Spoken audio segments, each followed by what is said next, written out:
ಬೆಂಗಳೂರಿನ ಆರ್ ನಗರದಲ್ಲಿ ವಾಸವಾಗಿರ್ತಕ್ಕಂಥ ಕೀರ್ತಿಶೇಷರಾದಂಥ ನಂಜುಂಡೇಗೌಡರ ಪುತ್ರರು, ಶ್ರೀಮತಿ ಗೌರಮ್ಮನವರ ಪ್ರೀತಿಯ ಪುತ್ರರಾದಂಥ ಶ್ರೀಮತಿ ಶಿಲ್ಪಮ್ಮ, ನವೀನ್ ಗೋಪಾಲ್ ರವರು, ತನ್ಮಯ ತನುಷ್ಯವರ ಸಕುಟುಂಬ, NGT ಕುಟುಂಬ, ಹಾಗೆ ಮೆಳೆಯಮ್ಮ ದೇವಿ ಆಶೀರ್ವಾದದೊಂದಿಗೆ ಅವರ ಸ್ವಗೃಹದಲ್ಲಿ ಭಗವಂತ ಕಲಿಯುಗವರ್ಗದ ಶನೈಶ್ವರ ಸ್ವಾಮಿಯ ಕಥಾಶ್ರವಣವನ್ನು ಏರ್ಪಾಡು ಮಾಡಿದೆ. ಈ ಒಂದು ಕಥಾಶ್ರವಣವನ್ನು ಭಕ್ತಿಯಿಂದ ಆಲಿಸುವಂಥ ಸುಸಂದರ್ಭ ಸುಯೋಗವನ್ನು ಒದಗಿಸಿರ್ತಕ್ಕಂಥ ಆ ಕುಟುಂಬ ನೂರ್ಕಾಲ ಆನಂದವಾಗಿರಲಿ. ಭಗವತ್ ಅನುಗ್ರಹದಿಂದ ಆ ಮನೆತನ ಸದಾಕಾಲ ಚಂದವಾಗಿರಲಿ ಅಂತೇಳಿ ಹಾರೈಸೋಣ. ಕಥಾಭಾಗವನ್ನು ಪ್ರಾರಂಭಕ್ಕೆ ಮುನ್ನ ಕುಲದೇವರ ಸ್ಮರಣೆ ಮಾಡು.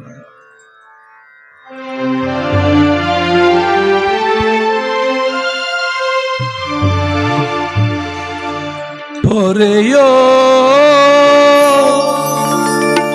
ಕುಲದೇವ ವರಗಂಗಾಧರ ವೀರಭದ್ರೇಶ್ವರ, ಪೊರೆಯೋ ಕುಲದೇವ ವರಗಂಗಾಧರ ವೀರಭದ್ರೇಶ್ವರ,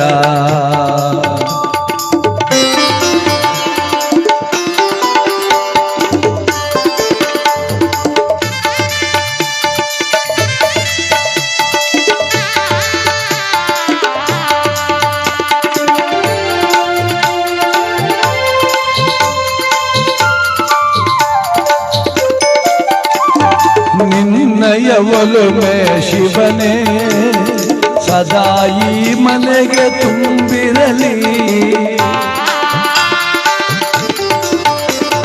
ನಿನ್ನ ವರಬಲ ವೀರಭದ್ರ ಸದಾ ಕುಟುಂಬವ ಕಾಯುತ್ತಲಿರಲಿ. ನಂದಾದೀಪವಾಗಿ ನಂದಾದೀಪವಾಗಿ ವನದೇವಿನಿ ಕಾಯಬೇಕು. ಹೊರೆಯೋ ಗಂಗಾಧರ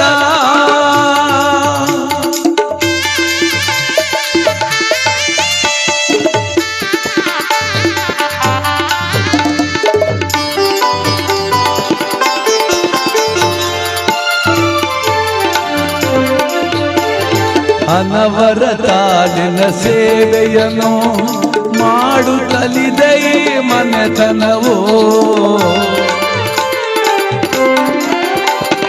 ಅನವರತ ನಿನ್ನ ಸೇವೆಯನ್ನು ಮಾಡುತ್ತಲಿದೆ ಈ ಮನೆತನವೋ.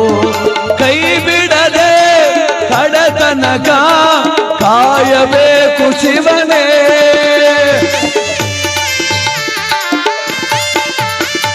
ಕೈ ಬಿಡದೆ ಕಡತನಕ ಕಾಯಬೇಕು ಶಿವನೇ.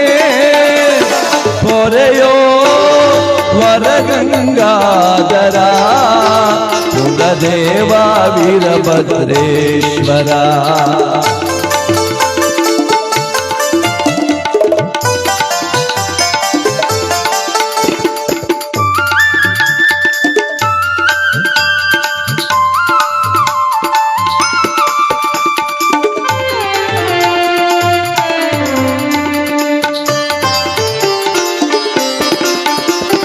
ಕಷ್ಟವೋ ಸುಖವೋ ಶಿವನೇ ನೀನೇ ನಮಗೆ ಗತಿ ತಾನೇ. ಕಷ್ಟವೋ ಸುಖವೋ ಶಿವನೇ ನೀನೇ ನಮಗೆ ಗತಿ ತಾನೇ. ನಿನ್ನ ನಂಬಿ ನಮ್ಮ ಬದುಕು NGT ಕುಟುಂಬ ಸಲಹೋ ಎನ್ನುತ್ತ ಕಾಯೋ ವರಗಂಗಾಧರ ಕುಲದೇವ ವೀರಭದ್ರೇಶ್ವರ. ಅಮ್ಮ ಮೆಳೆಯಮ್ಮ ವನದೇವಿ ಸಲಹಮ್ಮ ಕಾಯೋ.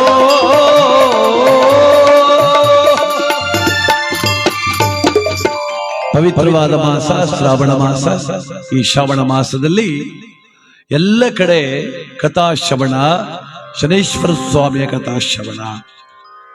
ಯಾಕೆ ಅಂದ್ರೆ ಕಲಿಯುಗಕ್ಕೆ ಅಧಿದೈವ ಆತ, ಯುಗದೈವರು ಅಂತ. ಯುಗದೇವರು ಕೃತಯುಗದಲ್ಲಿ ನರಸಿಂಹಸ್ವಾಮಿ, ತ್ರೇತಾಯುಗದಲ್ಲಿ ಶ್ರೀರಾಮದೇವರು, ದ್ವಾಪರಾಯುಗದಲ್ಲಿ ಕೃಷ್ಣ ಹೇಗೋ ಈ ಕಲಿಯುಗದಲ್ಲಿ ಶನಿದೇವರು ಕೂಡ ಹಾಗೆ.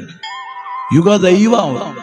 ಅದಕ್ಕೋಸ್ಕರವೇ ಅವನ ಪೂಜೆ, ಆ ಭಗವಂತನ ಪೂಜಾ ಕಾರ್ಯಕ್ರಮ, ಆ ಪೂಜೆಯ ಜೊತೆ ಕಥೆಯ ಶ್ರವಣ. ಆ ಸ್ವಾಮಿಯಿಂದ ಯಾರು ವರ ಪಡೆದ್ರು, ಸ್ವಾಮಿಯ ಕೋಪಾಗ್ರಕ್ಕೆ ಯಾರು ತುತ್ತಾದ್ರು, ಅವನ ಕೋಪ ಎಂಥದ್ದು, ಕಡೆಗೆ ಅವನ ಕರುಣೆ ಎಂಥದ್ದು, ಅವನ ಕರುಣೆ ಎಂಥದ್ದು ಅಂತ. ಆ ಕರುಣೆ ನಮಗೆ ಬರೀ ಕೋಪ ಮಾತ್ರ ಕಾಣ್ತದೆ, ಕೆಲವು ದೇವರದು ಕರುಣೆ ಗೊತ್ತಾಗೋದಿಲ್ಲ. ಯಾಕೆ ಅಂದ್ರೆ ಒಂದ್ಸಲ ಶನಿದೇವರಿಗೂ ಲಕ್ಷ್ಮಿಗೂ ವಾಗ್ವಾದ ಆಗ್ತಂತೆ. ಲಕ್ಷ್ಮೀ ದೇವಿ, ನಾವೆಲ್ಲ ಲಕ್ಷ್ಮಿ ವರಮಹಾಲಕ್ಷ್ಮಿ ಪೂಜೆ ಮಾಡಿದ್ವಿ. ಲಕ್ಷ್ಮೀ ದೇವಿಗೂ ಶನೇಶ್ವರನಿಗೂ ವಾಗ್ದಾನ. ನಾನು ದೊಡ್ಡವಳು ಅಂತ ಲಕ್ಷ್ಮಿ, ನಾನ್ ದೊಡ್ಡವನು ಅಂತ ಶನೇಶ್ವರ. ಎಲ್ಲ ಕಡೆ ಸುತ್ತಾಡಿದ್ರು, ಯಾರನ್ನು ಕೇಳಿದ್ರು ಹೇಳುತ್ತಿಲ್ಲ. ನಾನ್ ದೊಡ್ಡವನ ಹೇಳಿ ಅಂತ ಶನಿದೇವರು ಕೇಳ್ತಾರೆ. ಲಕ್ಷ್ಮೀ ದೇವಿ ನಾನ್ ದೊಡ್ಡವಳಲ್ವಾ ಹೇಳಿ ಅಂತ. ಈ ಬೇಡವಲ್ಲಪ್ಪ, ಈ ಸವಾಸ್ವ ಬೇಡ ಅಂತವ್ರು. ಈಗ ಲಕ್ಷ್ಮಿ ದೊಡ್ಡವಳು ಅಂದ್ರೆ ಈ ಶನಿದೇವರು ಕೋಪ. ಶನಿದೇವರೇ ನೀವೇ ದೊಡ್ಡವರು ಅಂದ್ರೆ ಲಕ್ಷ್ಮಿ ಬಿಟ್ಟು ಹೊಂಟೋದ್ರೆ ಮುಗಿದೋಯ್ತು, ಕಥೆನೇ ನಡೆಸಂಗಿಲ್ಲ. ದುಡ್ಡಿಲ್ಲ ಅಂದ್ರೆ ಕಥೆನೇ ಇಲ್ಲ. ಏನ್ ಮಾಡೋದು? ಕೊನೆಗೆ ನಾರದ ಮಹರ್ಷಿಗಳ ಹತ್ರ ಬಂದ್ರಂತಿಬ್ರು. ಕೇಳಿ ಹೇಳಿ ಸ್ವಾಮಿ, ನೀವು ನಮ್ಮಿಬ್ರಲ್ಲಿ ಯಾರು ದೊಡ್ಡವರು ಅಂತ. ಈ ನಾರದ್ರು ಕೂಡ ಯೋಚನೆ ಮಾಡಿದ್ರು. ಈಗ ಉತ್ತರ ಸರಿಯಾಗಿ ಹೇಳಿದ್ರು ಕಷ್ಟ, ಹೇಳದೆ ಹೋದ್ರು ಕಷ್ಟ. ಹಿಂಗೆ ಬಿಟ್ರೆ ಇನ್ನೂ ನಷ್ಟ. ಇವರಿಬ್ರು ಹಿಂಗೆ ಸುತ್ತಾಡ್ಕೊಂಡು ನಿಂತು ಬಿಡ್ತಾರೆ. ಈಗ ಇವ್ರು ಒಂದ್ ಕಡೆ ಸ್ಥಿರವಾಗ್ಬೇಕಂದ್ರೆ ನಾನೊಂದು ಉತ್ತರ ಹೇಳ್ಬೇಕಂತ ಒಂದು ಕೆಲಸ ಮಾಡಿ, ಲಕ್ಷ್ಮೀ ದೇವಿ ಶನೇಶ್ವರ ಈ ಕಡೆಯಿಂದ ಒಂದು 20 ಹೆಜ್ಜೆ ಹೋಗಿ ಆ ಕಡೆಯಿಂದ ವಾಪಸ್ 20 ಹೆಜ್ಜೆ ಬಂದಿದ್ರು. ಈ ಕಡೆಯಿಂದ ಹೋದ್ರು, ಆ ಕಡೆಯಿಂದ ಬಂದ್ರು. ಆಗ ನಾರದ ಮಹರ್ಷಿಗಳು ಹೇಳಿದ್ರಂತೆ, ಅಮ್ಮ ಲಕ್ಷ್ಮಿ, ಬರುವಾಗ ನೀನ್ ದೊಡ್ಡವಳು, ಶನೇಶ್ವರ ಹೋದಾಗ ನೀನ್ ದೊಡ್ಡವನು ಅಂತ. ಹಾಗೆ ತಾನೆ ನಮ್ಮ ಜೀವನ. ಹಣ ಬರುವಾಗ ಚಂದ, ಶನಿದೇವರು ಜನ್ಮರಾಶಿ ಬಿಟ್ಟು ಹೋಗುವಾಗ ಚಂದ. ಅದಕ್ಕೋಸ್ಕರ ಕರುಣಾ ಕಟಾಕ್ಷ ಬೇಕು ನಮಗೆ. ಆ ಶನೇಶ್ವರ ಸರ್ವದಾ ಸಕಲರನ್ನೂ ಕಾಪಾಡಲಿ. ಈ ದಿವಸ ಸ್ವಾಮಿಯ ಕಥಾಶ್ರವಣ ಮಾಡಿಸ್ತಿರ್ತಕ್ಕಂಥ ಕುಟುಂಬ ಸಮಸ್ತರಿಗೂ ಕೂಡ ಅವನ ಒಲಮೆಯನ್ನು ಕೋರ್ತಾ ಆ ಭಗವಂತ ಶನೇಶ್ವರನನ್ನ ಭಕ್ತಿಯಿಂದ ಧ್ಯಾನ ಮಾಡೋಣ. ಸುಂದರ ಶ್ರಾವಣ ಮಾಸದಲ್ಲಿ ಶನಿದೇವರ ಕಥೆಯನ್ನು ಕೇಳುವನ.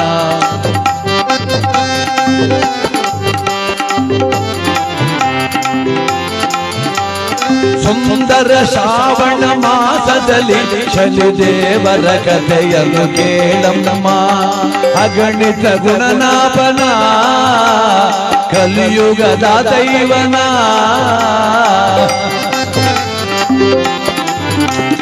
ಸುಂದರ ಶ್ರಾವಣ ಮಾಸದಲ್ಲಿ ಶನಿದೇವರ ಕಥೆಯ ಕೇಳಮ್ಮ.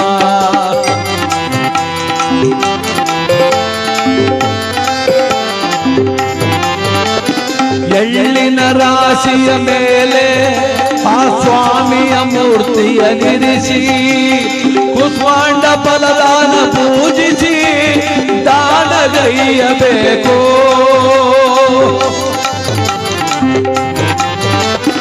ಅನ್ನದಾನವ ಮಾಡಿ ಶನಿದೇವನ ಶರಣೆಂದರೆ ಎಡೆಬಿಡದೆ ಕರುಣೆಯ ತೋರಿ ಕಾಯುವ ನಮ್ಮ ಸ್ವಾಮಿಯೋ.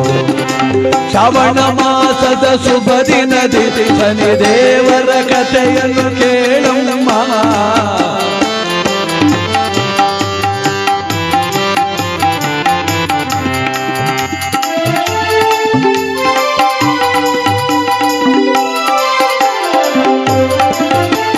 ಶುಭ ಫಲವನ್ನು ತಾನೀವನು, ಸಂಕಟಕ್ಕೆ ಮಾತ್ರ ಕಾರಣವಲ್ಲ. ಶುಭ ಫಲಗಳನ್ನು ನೀಡುವನು, ಸಂಕಟಕ್ಕೆ ಮಾತ್ರ ಕಾರಣವಲ್ಲ. ಸಂತಾಪ ದೂರವ ಮಾಡುವ ಆ ದಿನಕರನ ಕಂದ ಶನಿದೇವ.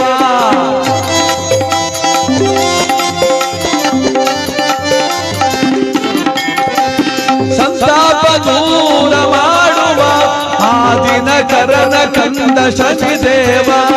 ಸುಂದರ ಶ್ರಾವಣ ಸೋಮವಾರ, ಸುಂದರ ಶ್ರಾವಣ ಸೋಮವಾರ ಶನಿ ಕಥೆಯ ಕೇಳುವ ಬನ್ನಿ. ಸುಂದರ ಶ್ರಾವಣ ಸೋಮವಾರ. ಶನಿದೇವರ ಪಾದಕ್ಕೆ ಶರಣು ಗೋವಿಂದ. ಛಾಯಾತನ ಪಾದಕ್ಕೆ ಶರಣ ಗೋವಿಂದ, ಆದಿತ್ಯಾದಿಗಳ ಪಾದಕ್ಕೆ ಶರಣ ಗೋವಿಂದ. ಭರತ ಭುವಿಯಲ್ಲಿ ಮೆರೆಯುತ್ತಲಿರುವುದು ಮಾಳವ ದೇಶವು ಮುದದಿಂದಲೇ ಕೇಳೋ.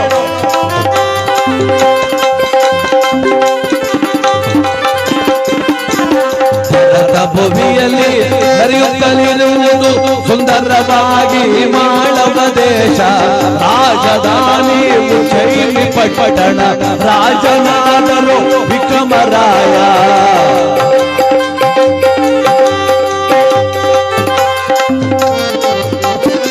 ವೈಭವದಲ್ಲಿ ಮೆರೆಯುತ್ತಲಿದೆಯ ಮಾಳವ ದೇಶವು ಭರತ ಭೂಮಿಯಲ್ಲಿ. ವೈಭವದಲ್ಲಿ ಮೆರೆಯುತ್ತಿವೆಯೋ ಮಾಳವ ದೇಶ. ಭೂಮಂಡಲದಲ್ಲಿ ಸಾತ್ವಿಕರ ನೆಲವೀಡು ಯಾವುದಾದ್ರೂ ಇದ್ರೆ ಅದು ಭರತ ಭೂಮಿ ಅಂತ ಹೇಳ್ತಾರೆ. ಶರಣರ ಸಿದ್ಧ ಸಾಧ್ಯರ ಪವಾಡ ಪುರುಷರ ಪುಣ್ಯಭೂಮಿ, ದೇವರ ನಾಡು ಭರತ ಭೂಮಿ. ಈ ಭಾರತ ದೇಶದಲ್ಲಿ ಅಂಗ ಕಳಿಂಗ ಕಾಂಬೋಜ ಕುಂತಳ ಮಾಳವ ಮಲಯಾಳ ಬರ್ಬರ ಕರ್ನಾಟಕ ಹಲವಾರು ದೇಶಗಳಲ್ಲಿ ಮಾಳವ ದೇಶ. ಮಾಳವ ದೇಶ ಅಂದ್ರೆ ಈಗಿನ ಮಹಾರಾಷ್ಟ್ರ ರಾಜ್ಯ. ಆ ಮಾಳವ ದೇಶದ ಒಂದು ಭಾಗವನ್ನ ಮಹನೀಯನಾದಂತ ಚಂದವರ್ಣ ಚಿತ್ರಲೇಖ ರಾಜದಂಪತಿಗಳ ಮಗನಾದಂತ ವಿಕ್ರಮರಾಜ ಪರಿಪಾಲನೆ ಮಾಡ್ತಾ ಇದ್ದಾನೆ. ಪತ್ನಿಯಾದ ಪ್ರಭಾವತಿಯೊಳಗೂಡಿಕೊಂಡು ಸದಾಕಾಲ ಪ್ರಜೆಗಳ ಸೇವೆಯೇ ಪರಮಾತ್ಮನ ಸೇವೆ ಎಂದು ನಂಬಿ ಪ್ರಜೆಗಳನ್ನ ಪಾಲಿಸುತ್ತ ಸೂರ್ಯರಥೋಪಾಸಕನಾಗಿ.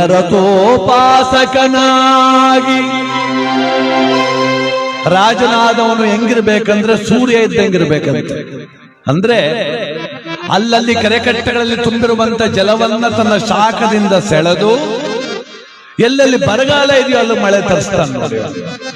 ಹಾಗೆ ರಾಜನಾದವನು ಶ್ರೀಮಂತರಿಂದ ವ್ಯಾಪಾರಸ್ಥರಿಂದ ಕರ ಸಂಗ್ರಹ ಮಾಡಿ ಅದನ್ನ ನೊಂದವರಿಗೆ, ಅನ್ನವಿಲ್ಲದೆ ಅಲೆವರೆಗೆ, ಹಸುವಿನಿಂದ ಕೂಡಿರುವಂತ ಬಡವರಿಗೆ ಧರ್ಮ ಮಾಡಬೇಕು.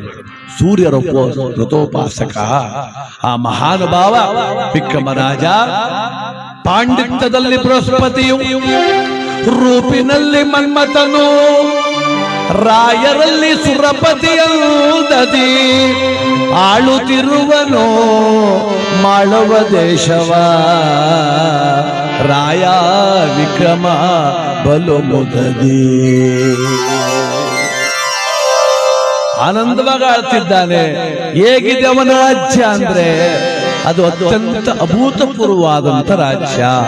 ಕಾರಣ ಏನಂದ್ರೆ ಯೋಜನದಗಲ ಉಜ್ಜಯಿನಿ ಪಟ್ಟಣ ನೋಡಲು ಸಾಲು ಸಾಲು ಬೀದಿಗಳು, ಎತ್ತರದ ಗುಡಿಗೋಪುರಗಳು, ಪಳಪಳ ಒಳೆಮ ಒನ್ನ ಕಲಸಗಳು, ಎತ್ತ ನೋಡಲು ಹೋಮ ಅವನ ಯಾಗ ಯಜ್ಞ ಅನ್ನದಾನದ ಛತ್ರಗಳು. ಸುಂದರವಾದ ಉಜ್ಜಯಿನಿ ಪಟ್ಟಣ ಅಳುತ್ತಲಿರುವನು ರಾಯತಾನೋ.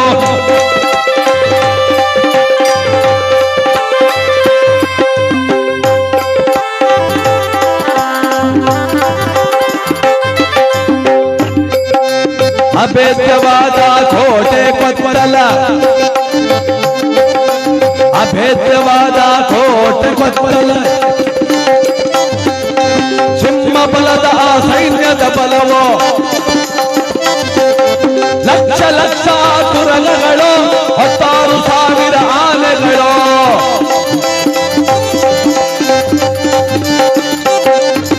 ರಥ ತುರುಗದ ಗಜ ಸೇನೆಯ ಬಲಿಷ್ಠವಾದ ಸೈನ್ಯದೊಂದಿಗೆ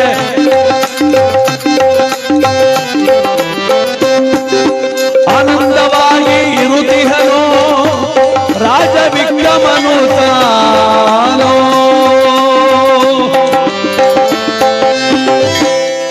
ಈ ರೀತಿಯಾಗಿ ಉಜ್ಜಯಿನಿ ಎಂಬ ಪುರವನ್ನ ಪರಿಪಾಲನೆ ಮಾಡ್ತಾ ಮಾಳವ ದೇಶವನ್ನ ಆಳ್ತಾ ಇದ್ದಾನೆ.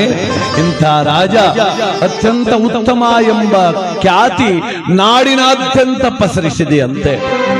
ಒಂದಾನೊಂದು ದಿನ ತನ್ನ ಒಡ್ಡೋಲಗದಲ್ಲಿ ಕುಳಿತಿರಬೇಕಾದರೆ ತುಂಬಿದೆ ಮಂತ್ರಿ ಮಹೋದಯರು, ಸೈನ್ಯಾಧ್ಯಕ್ಷರು, ಮಾಂಡಲೀಕರು, ಅಧಿಕಾರಿ ವೃಂದದವರು. ಹಾಗೆ ಮತ್ತೊಂದು ಸಾಲಲ್ಲಿ ಯಾರು ಕುಳಿತಿದ್ದಾರೆ ಗೊತ್ತೇ? ಆ ನಾಡಿನ ಅತ್ಯಂತ ದೊಡ್ಡ ದೊಡ್ಡ ಶ್ರೇಷ್ಠ ಜ್ಞಾನಿಗಳು, ಜ್ಯೋತಿಷ್ಯರು, ವೇದಾಂಗ ಪಂಡಿತರು, ಉಪನಿಷತ್ತು, ಪುರಾಣ, ಪುಣ್ಯಕಥೆಗಳನ್ನ ಅರ್ಥ ಮಾಡಿಕೊಂಡು ತಿಳಿದುಕೊಂಡು ಅದನ್ನ ಜನಗಳಿಗೆ ವಿಚಾರವನ್ನಾಗಿ ಅರ್ಹುತ್ತಾ ಸಮಾಜವನ್ನು ಸುಸ್ಥಿತಿಯಲ್ಲಿಟ್ಟಂತಹ ಪಂಡಿತೋತ್ತಮರೆಲ್ಲ ಕೊಡುತ್ತಿದ್ರು. ಅವರಲ್ಲಿ ಮುಖ್ಯರಾದ ಜ್ಯೋತಿಷ್ಯರೊಬ್ಬರು ಒಂದು ಅಮೂಲ್ಯವಾದ ಗ್ರಂಥವನ್ನು ಹಿಡಿದುಕೊಳ್ಳುತ್ತಿದ್ರು. ಆಗ ರಾಯ ವಿಕ್ರಮ ಕೇಳ್ತಿದ್ದಾನಂತೆ, ಪಂಡಿತೋತ್ತಮ, ಏನ್ ಸ್ವಾಮಿ, ತಮ್ಮಯ್ಯ ಕರದೊಳಗೆ ಶೋಭಾಯಮಾನವಾಗಿರುವ ಗ್ರಂಥವಾವುದು? ಅಯ್ಯ, ನೋಡಲೇ ಕುತೂಹಲ ಹರುಹು ವಿಚಾರಗಳ.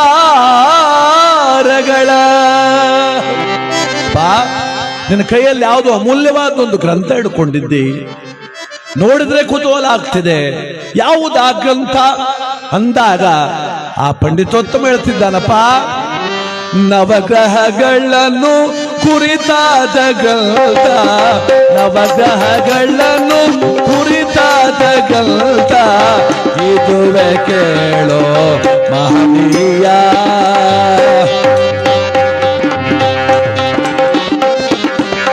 ರವಿಯಿಂದೊಳಗೊಂಡು ರಾಹು ಕೇತುವ ತನಕ,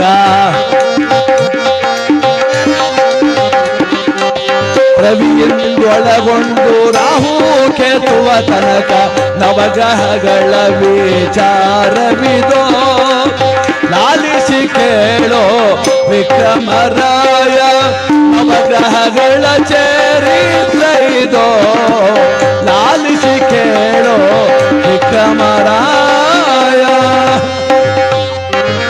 ಸ್ವಾಮಿ, ಇದು ನವಗ್ರಹಗಳ ಕುರಿತಾದ ಗ್ರಂಥ.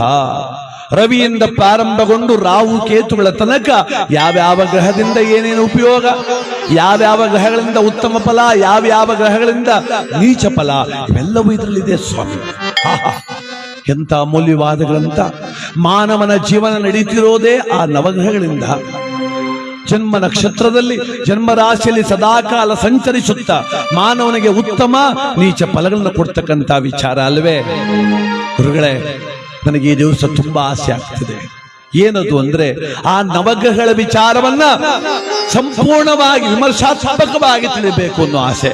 ದಯಮಾಡಿ ನನ್ನ ನಾಡಿನ ಅತ್ಯುತ್ತಮ ಪಂಡಿತರು ನೀವು, ಶ್ರೇಷ್ಠ ಜ್ಯೋತಿಷ್ಯಗಳು ನೀವು, ಎಲ್ಲವನ್ನು ತಿಳಿದವರು ನೀವು, ಹರುಹಿ ಆ ನವಗ್ರಹಗಳ ವಿಚಾರವನ್ನ ನನಗೆ ತಿಳಿಸಿ ಕೃತಾರ್ಥನಾಗ್ತೇನೆ ಎಂದಾಗ ಅದಕ್ಕೆ ಪಂಡಿತೋತ್ತಮ ಹೇಳ್ತಿದ್ದಾರಪ್ಪ, ಸುಮ್ಮನೆ ಕುಳಿತು ಕೇಳುವ ಕಥೆಯಲ್ಲವಿದು ರಾಯ,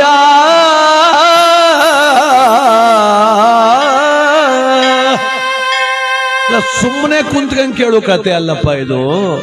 ಇದು ಶಾಸ್ತ್ರೋಕ್ತವಾದ ಪೂಜಾ ವಿಧಿ ವಿಧಾನಗಳೊಂದಿಗೆ ಕೇಳಬೇಕಾದ ಕತೆ. ಸುಮ್ನೆ ಅಂದ್ರೆ ತಪ್ಪಾಗ್ತದೆ. ನಾವಿಲ್ಲಿ ಹೇಳ್ಕೊಡ್ತಾ ಇದ್ದೇವೆ, ಎಲ್ರು ಗೋವಿಂದ ಅನ್ಬೋದು, ಗೋವಿಂದ ಅನ್ಬೋದು, ಜೈ ಅನ್ಬೋದು. ಅದೇ ಬಸ್ ಸ್ಟ್ಯಾಂಡಲ್ಲಿ ಹೋಗಿ ನಿಂತ್ಕೊಂಡು ಜೈ ಅಂದ್ರೆ ತಲೆ ಕೆಟ್ಟೋಗದೆ ಅಂತಾರೆ. ಎಲ್ಲ ನಮ್ಮನೆ ತ್ರಿಕಂಡು ನೋಡಿ, ಸಂದರ್ಭ ನೋಡಿ, ಸಮಯ ಸಂದರ್ಭೋಚಿತವಾಗಿ ನಮಸ್ಕರಿಸ್ಬೇಕು. ನಾವು ಭಗವದ್ ನಮಸ್ಕಾರ ಮಾಡಬೇಕಾದ ಒಂದು ಒಳ್ಳೆ ಪದ್ಧತಿ. ದೇವಸ್ಥಾನಕ್ಕೆ ಹೋದ್ರೆ ಆ ಚಪ್ಪಲಿ ಆ ಕಡೆ ಬಿಟ್ಟು ಕಾಲ್ ತೊಳೆದು ಒಳಗಡೆ ಹೋಗಿ, ಪುರುಷರಾದ್ರೆ ಸಾಷ್ಟಾಂಗ ನಮಸ್ಕಾರ, ಹೆಣ್ಮಕ್ಳಾದ್ರೆ ಮಂಡಿ ಊರು ನಮಸ್ಕಾರ ಮಾಡ. ನಮಸ್ಕಾರ ಮಾಡಿದ್ಮೇಲೆ ಎಡು ಕೆನ್ನೆ ಹಿಂಗ್ ಬಡ್ಕೊಳ್ಳೋದು. ಯಾಕೆ? ನನಗೆ ಗೊತ್ತಿಲ್ಲ, ನನ್ನಿಂದ ತಪ್ಪಾಗಿದ್ರೆ ಸಂಸೋ ಭಗವಂತ ಅಂತ. ಇಷ್ಟೆಲ್ಲ ಇತ್ತು ಮೊದಲು.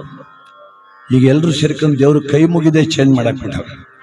ನೋಡ್ಬೇಕು ನೀವು, ಹುಡುಗರು ಸ್ಕೂಟರ್ಲ್ಲಿ ಹೋಗ್ತಾ ಇರ್ತಾರೆ, ದೇವಸ್ಥಾನ ಕಂಡ್ರೆ ಸಾಕು ಕಿಸ್ಕೊಟ್ಬಿಟ್ಟು ಹೊಂಟಾಯ್ತು.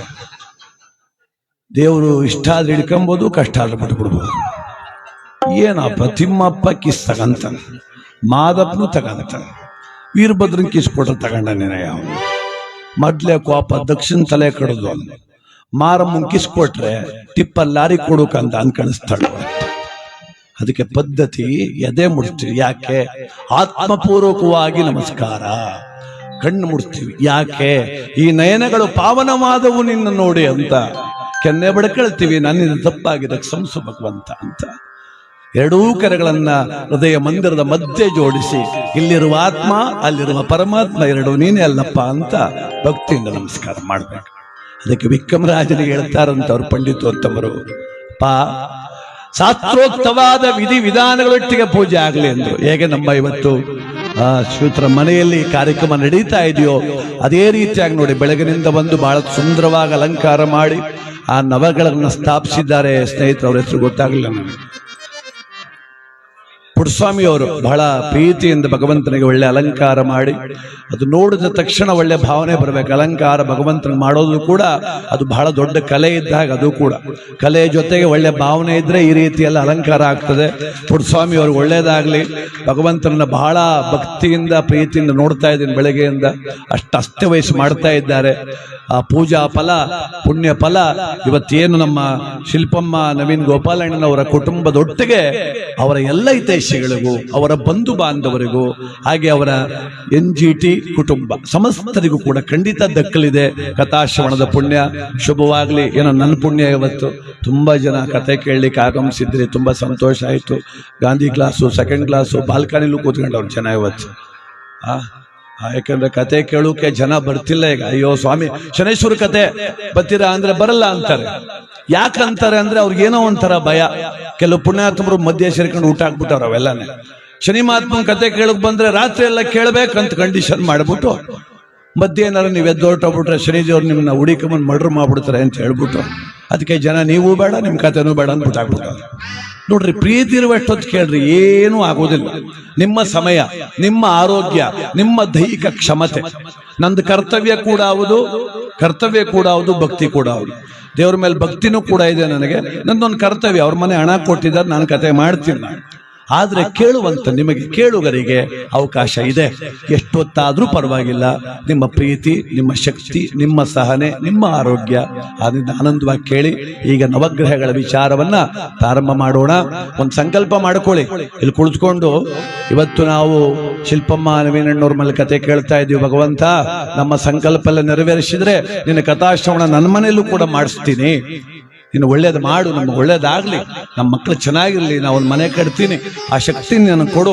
ಮುಂದಿನ ವರ್ಷಕ್ಕೆ ನನ್ನ ಸಂಕಲ್ಪ ನೆರವೇರಿದ್ರೆ ನಿನ್ನನ್ನು ನನ್ನ ಮನೇಲಿ ಕಾಣೋ ಆಸೆ ಇದೆ ನನಗೆ ಅನ್ನುವಂಥ ಒಂದು ಸಂಕಲ್ಪ ನೀವು ಮಾಡ್ಕೊಳ್ಳಿ. ಖಂಡಿತ ಒಳ್ಳೇದಾಗ್ಲಿ. ಕಥಾಭಾಗ ಪ್ರಾರಂಭ ಮಾಡೋಣ.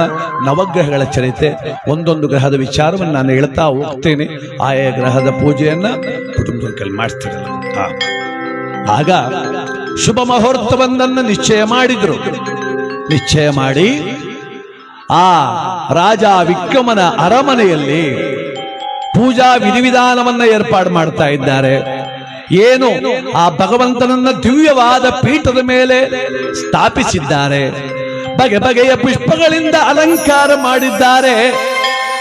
ನವಗ್ರಹಗಳನ್ನ ಏನ್ ಮಾಡ್ತಾರೆ, ಧಾನ್ಯದ ರೂಪದಲ್ಲಿ ಪ್ರತಿಷ್ಠಾಪನೆ ಮಾಡಿದ್ರು. ನೋಡಿ, ಇಲ್ಲಿ ನಾವು ಶನೇಶ್ವರನ ಫೋಟೋ ಮಾತ್ರ ಇಟ್ಟಿದ್ದೀವಿ, ಆದ್ರೆ ಆದಿತ್ಯಾದಿ ನವಗ್ರಹಗಳನ್ನ ಧಾನ್ಯದ ರೂಪದಲ್ಲಿ ಇಟ್ಟಿದ್ದೇವೆ. ಈ ಭೂಮಿಯಲ್ಲಿ ದಿಕ್ಕು ದಿಕ್ಕಲ್ಲೂ ಇದ್ದಾರೆ, ಮನೆ ಒಳಗೂ ಕೂಡ ಇದ್ದಾರೆ ಧಾನ್ಯದ ರೂಪದಲ್ಲಿ. ಅದಕ್ಕೋಸ್ಕರ ಸಾಂಕೇತಿಕವಾಗಿ ಧಾನ್ಯದ ರೂಪದಲ್ಲಿಟ್ಟು ಆ ನವಗ್ರಹಗಳನ್ನ ಪೂಜೆ ಮಾಡ್ತಾರೆ. ಆ ರೀತಿ ಅವರು ಕೂಡ ಧಾನ್ಯದ ರೂಪದಲ್ಲಿ ಪ್ರತಿಷ್ಠಾಪನೆ ಮಾಡಿ ಆ ಆದಿತ್ಯಾದಿ ನವಗ್ರಹಗಳಿಗೆ ಪುನಗ ಪುನ್ನಾಗ ಪಾಟಲಿ ಪುಷ್ಪ ಮಲ್ಲಿಗೆ ಜಾಜಿ ತಂದರು ಮುದದಿ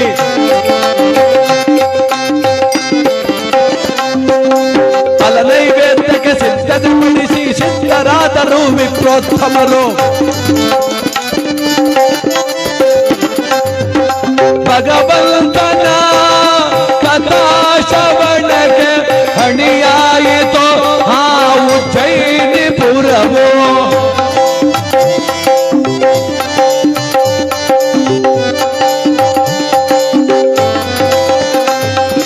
ತಳಿರು ತೋರಣ ಕಟ್ಟಿದರು, ಅರಮನೆಯನ್ನು ಸಿಂಗರಿಸೆ. ತಳಿರು ತೋರಣ ಕಟ್ಟಿದರು, ಅರಮನೆಯನ್ನು ಶೃಂಗರಿಸಿ ಶುಚಿರ್ಭೂತರಾದರು. ಸರ್ವ ಪ್ರಜೆಗಳು ಆನಂದದಿಂದಲೇ ಬಂದು ಸೇರಿದರು. ತುಂಬಿತು ಸಭಾಂಗಣವು ಬರದಿ ಕಂಕಣದಾರಿ ಆದನು ರಾಯ. ಜಯ ಜಯ ಶನಿದೇವ, ಜಯ ಶುಭ ಮಹದೇವ. ಸಿದ್ಧರಾಗಿದ್ದಾರೆ ಪಂಡಿತೋತ್ತಮರು. ರಾಜನು ಕಂಕಣಧಾರಿಯಾಗಿ ಕುಳಿತಿದ್ದಾನೆ. ಕಾರ್ಯಾರಂಭಕ್ಕೆ ಮುನ್ನ ಗಣಪತಿಯ ಸ್ತೋತ್ರ ಮಾಡ್ತಾ ಇದ್ದಾರೆ. ಓಂ ಶುಕ್ಲಾಂಬರಧರಂ ವಿಷ್ಣುಂ ಶಿವರ್ಣಂ ಚತುರ್ಭುಜಂ ಪ್ರಸನ್ನವದನಂ ಧ್ಯಾಯೇ ಸರ್ವವಿಘ್ನೋಪಶಾಂತಯೇ. ಆ ಗಣಪತಿಯನ್ನು ಭಕ್ತಿಯಿಂದ ಪ್ರಾರ್ಥನೆ ಮಾಡಿ, ಕುಲದೇವರನ್ನ ಭಕ್ತಿಯಿಂದ ಪ್ರಾರ್ಥಿಸಿ, ತದನಂತರ ವಾಗ್ದೇವಿಯಾದ ಸರಸ್ವತಿಯನ್ನ ಭಕ್ತಿಯಿಂದ ಪ್ರಾರ್ಥನೆ ಮಾಡ್ತಿದ್ದಾರೆ. ಆನಂದವಾಗಿ ಪ್ರಾರ್ಥಿಸಿ, ಅಮ್ಮ ನಿನ್ನೊಲಮೆ ಬೇಕು ವಾಗ್ದೇವಿ ಅಂತೇಳಿ ಪ್ರಾರ್ಥಿಸಿ ಎಲ್ಲರನ್ನ ಎಲ್ಲ ದೈವಗಳನ್ನ ಸ್ಮರಿಸಿಕೊಂಡು ಆ ಗಣಪತಿ ಪೂಜೆ ಆಗಲಿ. ವಕ್ರತುಂಡ ಮಹಾಕಾಯ ಸೂರ್ಯಕೋಟಿ ಸಮಪ್ರಭ ನಿರ್ವಿಘ್ನಂ ಕುರು ಮೇ ದೇವ ಸರ್ವಕಾರ್ಯೇಷು ಸರ್ವದಾ.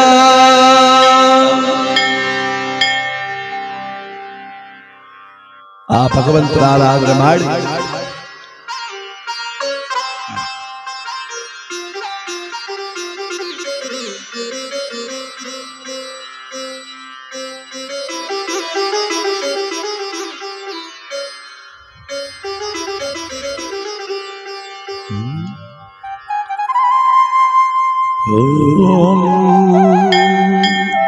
कैलासवासाय विद्महे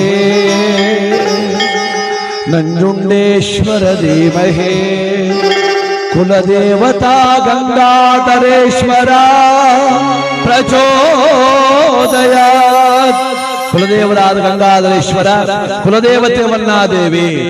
ಅಮ್ಮ ಕಾತ್ಯಾಯನಾಯ ವಿದ್ಮಹಿ ಕನ್ಯಾಕುಮಾರಿ ಧೀಮಹಿ ತನ್ನೋ ದುರ್ಗಿ ವನ್ನಾದೇವಿ ಮಳಿಯಮ್ಮ ದೇವಿ ಪ್ರಚೋದಯಾತ್ ಪ್ರಚೋದಯಾತ್. ಕುಲದೇವತೆಯನ್ನ ಪೂಜೆ ಮಾಡಿ ಆ ಕುಲದೇವರನ್ನ ಸ್ಮರಿಸಿಕೊಂಡು ಅದ ನಂತರ ಆ ವಿಕ್ರಮರಾಜನಿಗೆ ಹೇಳ್ತಿದ್ದಾರಪ್ಪ, ನಾವು ಒಂದೊಂದು ಗ್ರಹದ ವಿಚಾರವನ್ನ ಒಬ್ಬೊಬ್ಬ ಪಂಡಿತ ಹೇಳ್ತಾರೆ. ಮನನ ಮಾಡು, ಮನಸ್ಸಲ್ಲಿ ಆಲೋಚನೆ ಮಾಡು. ನೋಡು, ನಾವು ಪಂಡಿತರು, ನೀನು ಈ ನಾಡನ್ನ ಆಳುವ ದೊರೆ, ಇಲ್ಲಿ ಕುಳಿತಿರ್ತಕ್ಕಂಥವರೆಲ್ಲರೂ ಪ್ರಜೆಗಳು. ದೈವದ ವಿಚಾರವನ್ನ ಕೇಳಬಹುದೇ ಹೊರತು ವಿಮರ್ಶೆ ಮಾಡಬಾರದು. ಅದ್ಯಾಕಾಗಿ ಇದ್ಯಾಕೆ ಅನ್ನೋದನ್ನು ಮನಸ್ಸಲ್ಲಿ ಇಟ್ಟುಕೊಳ್ಳೇಬೇಡ. ಸುಮ್ಮನೆ ಕೇಳಬೇಡ, ಆನಂದವಾಗಿ ಕೇಳು.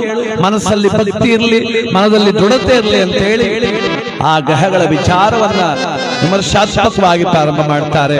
ಅಯ್ಯ, ಗ್ರಹಗಳಲ್ಲಿ ಪ್ರಥಮನಾದಂತವನು ಸೂರ್ಯದೇವ ಭಗವಾನ್ ಭಾಸ್ಕರ, ಅವನ ಮಹಿಮೆಯನ್ನ ಹೇಳ್ತೇವೆ ಕೇಳಪ್ಪ ಅಂತ ಹೇಳಿ ಆ ಭಾಸ್ಕರನ ವಿಚಾರವನ್ನ, ರವಿಯ ವಿಚಾರವನ್ನು ಹೇಳ್ತಿದ್ದಾರಪ್ಪ.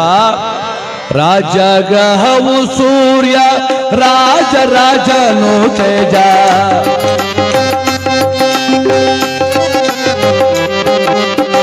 ರಾಜಗ್ರಹವು ಸೂರ್ಯ ರಾಜ ರಾಜನು ತೇಜ. ಓ ಜಗದೊಳು ಖ್ಯಾತ ಸಹಜ ಈ ಮಾತು, ರಾಜಗ್ರಹವು ಸೂರ್ಯ.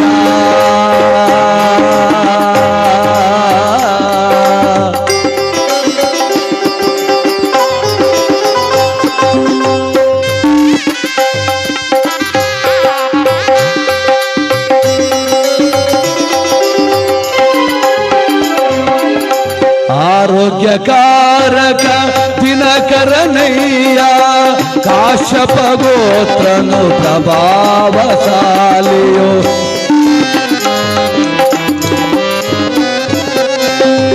ಆರೋಗ್ಯಕಾರಕ ದಿನಕರನಯ್ಯ ತೇಜೋ ಪುಂಜನು ಕಾಶ್ಯಪ ತನಯನು ಭಕ್ತಿಯಿಂದಲೇ ಪ್ರಾರ್ಥಿಸೆ ತೇಜಸ್ಸನ್ನು ನೀಡುವನು. ರಾಜಗ್ರಹವು ಸೂರ್ಯ ರಾಜ ರಾಜನು ತೇಜ, ರಾಜಗ್ರಹವು ಸೂರ್ಯ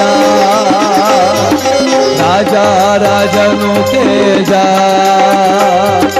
ರಾಜ ರಾಜನು ತೇಜ ಸೂರ್ಯದೇವ. ಜಪಾ ಕುಸುಮ ಸಂಕಾಶಂ ಕಾಶ್ಯಪಾಮೇಹಂ ಹದ್ವಿತಿಂ ತಮೋರಿಂ ಸರ್ವಪಾಪಾಗ್ನಂ ಪ್ರಣತೋಸ್ಮಿ ದಿವಾಕರೋ. ಸೂರ್ಯದೇವರ ಪಾದಕ್ಕೆ ಗೋವಿಂದ. ಗ್ರಹದಲ್ಲಿ ಪ್ರಥಮನಾದಂತ ಸೂರ್ಯದೇವನನ್ನ ಧಾನ್ಯಗಳಲ್ಲಿ ಗೋಧಿ ಕಾಳಿನ ರೂಪದಲ್ಲಿ ನಾವು ಪೂಜೆ ಮಾಡ್ತೇವೆ ಸ್ವಾಮಿ. ಅತಿ ಉಷ್ಣವಾಹಕವಾದ ಧಾನ್ಯವಾದದ್ದರಿಂದ ಗೋಧಿಯನ್ನ ಸೂರ್ಯನ ಒಂದು ಹೆಸರಲ್ಲಿ ಪೂಜೆ ಮಾಡ್ತಾರೆ. ಈತ ಚೈತನ್ಯಕಾರಕ, ಕಶ್ಯಪ ಮಹರ್ಷಿಯ ಪುತ್ರ, ದಿನಕರ, ಜಗವನ್ನು ಬೆಳಗುವ ಭಾಸ್ಕರ. ಈ ಮಹಾನುಭಾವನಿಂದ ಇಳೆಯಲ್ಲಿ ಬೆಳೆ, ಮಾನವನ ಮುಖದಲ್ಲಿ ಕಳೆ. ಎರಡೂ ಬರ್ಬೇಕಾದ್ರೆ ಸೂರ್ಯ ಬರಬೇಕು. ಬೆಳಗ್ಗೆ ಎದ್ದು ಸೂರ್ಯ ಹುಟ್ಟಿದ್ರೆ ನಮ್ಮ ಮುಖ ನೋಡೋಕೆ ಆಗ್ತದೆ. ಮುಖದಲ್ಲಿ ತೇಜಸ್ ಎಲ್ಲಿಂದ ಬರ್ತದೆ ಅಂದರೆ ಪ್ಯಾರೆಂಟ್ ಲವ್ಲಿ ಪಾಂಡ್ಸಿಂದಲ್ಲ, ಸೂರ್ಯನ ಕಿರಣಗಳಿಂದ. ಒಂದು ವಾರ ಮೋಡ ಮುಚ್ಕೊಂಡ್ರೆ ಯಾರ ಮುಖವೂ ಚಂದವಾಗಿ ಕಾಣೋದಿಲ್ಲ ನಮಗೆ. ಒಂದು ವಾರ ಮೋಡ ಮುಚ್ಕೊಂಡ್ರೆ ಬೆಳೆಗಳಿಗೆಲ್ಲ ಹುಳ ಹೊಡೆದು ಬಿಡ್ತದೆ. ಸೂರ್ಯನ ಬಿಸಿಲು ಈ ಜಗತ್ತಿಗೆ ಆರೋಗ್ಯಕಾರಕ. ದೊಡ್ಡ ವೈದ್ಯ ಡಾಕ್ಟರ್ ಯಾರಂದ್ರೆ ಸೂರ್ಯದೇವ. ಡಾಕ್ಟರ್ ಮಂಜುನಾಥ್ ಅವರು ಅದು ಹೇಳ್ತಾರೆ ನೋಡ್ರಿ. ಸೂರ್ಯನ ಬಿಸಿಲು ಬೆಳ್ಳಿ ತಲೆ ಮೇಲೆ 5 ಜನ ಸ್ನೇಹಿತರು, ನಗು, ಪ್ರೀತಿ, ವಿಶ್ವಾಸ, ಬಿಸಿಲು, ನಡಿಗೆ ಎಲ್ಲ ಬೇಕಂತ. ಹಾಗೆ ಭಗವಾನ್ ಭಾಸ್ಕರ ಈ ಕುಟುಂಬಕ್ಕೆ ಕಥಾಶ್ರವಣವನ್ನು ಕೇಳ್ತಿರ್ತಕ್ಕಂಥ ತಮ್ಮೆಲ್ಲರಿಗೂ ಆರೋಗ್ಯವನ್ನ, ತೇಜಸ್ಸನ್ನ, ಮುಖಕಾಂತಿಯನ್ನ ಸದಾಕಾಲ ಕರುಣಿಸಲಿ. ಆರೋಗ್ಯಕಾರಕನಾದಂಥ ಸೂರ್ಯ ಭಗವಾನ್ನ ಕೃಪೆಯಿಂದ ಈ ಲೋಕ, ಈ ನಾಡು ಸಮಸ್ತವಾಗಿ ಆನಂದವಾಗಿರಲಿ ಅಂತೇಳಿ ಭಗವಂತ ಸೂರ್ಯದೇವನಿಗೆ ಭಕ್ತಿಯಿಂದ ಮಂಗಳಾರತಿ ಬೆಳಗೋಣ. ಸೂರ್ಯದೇವರ ಪಾದಕ್ಕೆ ಶರಣು ಗೋವಿಂದ, ಸೂರ್ಯದೇವರ ಪಾದಕ್ಕೆ ಶರಣು ಗೋವಿಂದ, ಸೂರ್ಯದೇವರ ಪಾದಕ್ಕೆ ಶರಣು ಗೋವಿಂದ. ಭಕ್ತಿಯಿಂದ ಸೂರ್ಯದೇವನನ್ನ ವಿಕ್ರಮರಾಜ ಪೂಜೆ ಮಾಡ್ತಾನೆ. ತದನಂತರದಲ್ಲಿ ಪಕ್ಕದಲ್ಲೇ ಇದ್ದಂತ ಮತ್ತೊಬ್ಬ ಪಂಡಿತೋತ್ತಮ ಹೇಳುತ್ತಿದ್ದಾನು, ಸ್ವಾಮಿ, ದ್ವಿತೀಯ ಗ್ರಹವಿದೆ ಚಂದಿರ, ಅವನ ವಿಚಾರವನ್ನು ನಾನು ಹೇಳ್ತೇನಪ್ಪ. ಹೇಳಪ್ಪ, ಕೇಳೋಣ ಹೇಳು ಅಂತ ಕರಜೋಡಿಸಿ ಕುಳಿತಿದ್ದಾನೆ ವಿಕ್ರಮರಾಜ. ಆ ದ್ವಿತೀಯ ಪಂಡಿತ ಹೇಳ್ತಿದ್ದಾನಪ್ಪ, ಕ್ಷೀರ ಸಮುದ್ರದಿ ಜನಿಸಿದನು, ಮಹಾಲಕ್ಷ್ಮಿಯ ಸೋದರನಿವನು. ಕ್ಷೀರ ಸಮುದ್ರದಿ ಜನಿಸಿದನು, ಮಹಾಲಕ್ಷ್ಮಿಯ ಸೋದರನಿವನು.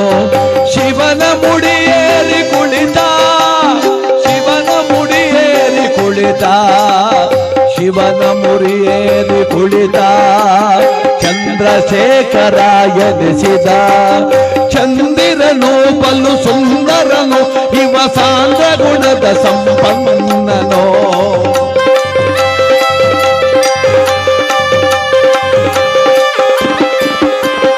ಚಂದಿರನು ಬಲು ಸುಂದರನು, ಸಾಂದ್ರ ಗುಣದ ಸಂಪನ್ನನು. ಭೋಗ ಭಾಗ್ಯವ ನೀಡುವನು, ಲೋಕಕ್ಕೆ ತಂಪನು ಎರೆಯುವನು. ಚಂದಿರ ಬಲು ಸುಂದರ, ಅಯ್ಯ ಕೇಳೋ ವಿಕ್ರಮರಾಯ.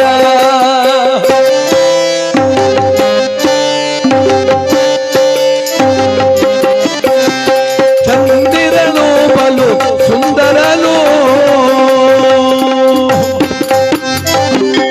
ದಿದೀಶಂಕಂ ತುಷಾರಾರಭಂ ಕ್ಷೀರವರ್ಣಂ ಸಮುದ್ಭವಂ ನಮಾಮಿ ಶಶಿನಾಂ ಸಂಭೋರ್ಮುಕುಟಭೂಷಣೋ. ದ್ವಿತೀಯ ಗ್ರಹವಾದಂತ ಚಂದ್ರದೇವ ಹುಟ್ಟಿದ್ದು ಕ್ಷೀರ ಸಮುದ್ರದಲ್ಲಿ. ಆತ ಮಹಾಲಕ್ಷ್ಮಿಯ ನಂತರ ಹುಟ್ಟಿದ ಕಾರಣ ಇವನನ್ನ ಮಹಾಲಕ್ಷ್ಮಿಯ ಸಹೋದರ ಅಂತ ಕರೀತಾರೆ ಸ್ವಾಮಿ. ಭೋಗ ಭಾಗ್ಯವನ್ನು ಕೊಡ್ತಕ್ಕಂಥವನು ಚಂದ್ರದೇವ. ಜನ್ಮರಾಶಿಯಲ್ಲಿ ಪ್ರಬಲನಾಗಿದ್ದರೆ ಬದುಕು ಸದಾಕಾಲ ಶಾಂತತೆಯಿಂದ, ನೆಮ್ಮದಿಯಿಂದ ಕೂಡಿರ್ತಕ್ಕಂಥದ್ದು. ಕೇವಲ ಬದುಕಿಗೆ ಮಾತ್ರವಲ್ಲ, ಮಾನವ ಜೀವನದ ಕಟ್ಟ ಕಡೆಯಗಳಿಗೆ, ಮರಣದ ಕಾಲಕ್ಕೂ ಚಂದ್ರದೇವನು ಜನ್ಮರಾಶಿಯಲ್ಲಿ ಉತ್ತಮ ಸ್ಥಾನದಲ್ಲಿದ್ದರೆ ಮಾತ್ರ ಉತ್ತಮವಾದ ಮರಣ ಬರಲಿಕ್ಕೆ ಸಾಧ್ಯ. ಈತನನ್ನ ಭತ್ತ ಅಥವಾ ಅಕ್ಕಿ ಕಾಳುಗಳ ರೂಪದಲ್ಲಿ ಅವನನ್ನು ಪೂಜೆ ಮಾಡ್ತೇವೆ ಸ್ವಾಮಿ. ಸೂರ್ಯ ಶಾಖವಾಹಕ, ಚಂದ್ರ ತಂಪನ್ನು ಕೊಡ್ತಕ್ಕಂಥವು. ಇಂಥ ಮಹಾನುಭಾವನ ಕೃಪಾ ಕಟಾಕ್ಷ ನಮ್ಮ ಈ ಸಕುಟುಂಬಕ್ಕೆ, ಸಹವರ್ತಿಗಳಿಗೆ, ಬಂಧು ಬಾಂಧವರಿಗೆ ಶ್ರವಣೇಂದ್ರಿಯ ಪಾವನವಾಗಲಿ. ತಮ್ಮೆಲ್ಲರ ಬದುಕು ಆನಂದಮಯವಾಗಲಿ. ನಮ್ಮ ಮುಖಪುಟದ ಎಲ್ಲ ಬಂಧುಗಳಿಗೂ ಚಂದ್ರನ ಕೃಪಾ ಕಟಾಕ್ಷವಿರಲಿ ಅಂತೇಳಿ ಚಂದ್ರದೇವನ ಭಕ್ತಿಯಿಂದ ಪ್ರಾರ್ಥನೆ ಮಾಡು. ಚಂದ್ರದೇವರ ಪಾದಕ್ಕೆ ಗೋವಿಂದ, ಚಂದ್ರದೇವರ ಪಾದಕ್ಕೆ ಗೋವಿಂದ, ಚಂದ್ರದೇವರ ಪಾದಕ್ಕೆ ಗೋವಿಂದ. ವಿಕ್ರಮರಾಜ ಆನಂದವಾಗಿ ಚಂದ್ರದೇವನನ್ನ ಪ್ರಾರ್ಥನೆ ಮಾಡ್ತಾನೆ, ಪೂಜೆ ಮಾಡ್ತಾನೆ. ಆ ಚಂದ್ರದೇವನ ಪೂಜಾ ಕೈಂಕರ್ಯ ಮುಗಿದಾಗ ಮತ್ತೋರ್ವ ವಿಪ್ರನೆದ್ದು ಹೇಳ್ತಿದ್ದಾನಪ್ಪ, ತೃತೀಯ ಗ್ರಹದ ವಿಚಾರವನ್ನು ಹೇಳ್ತೇನೆ, ಲಾಲಿಸು ಲಾಲಿಸು ರಾಯನ ಮಂಗಳನ ಮಹಿಮೆ, ಲಾಲಿಸು ರಾಯನ ಮಂಗಳನ ಮಹಿಮೆ, ಭುವಿಯ ಕುಮಾರನು ಶಿವ ಸಂಜಾತನು, ಭುವಿಯ ಕುಮಾರನು ಶಿವ ಸಂಜಾತನು, ಅಂಗಾರಕ ಒಲಿಯಲು ಬೇಕಯ್ಯ, ಅಂಗಾರಕ ಒಲಿಯಲು ಬೇಕಯ್ಯ, ಲಾಲಿಸು ರಾಯನ ಭುಜನ ಮಹಿಮೆಯ.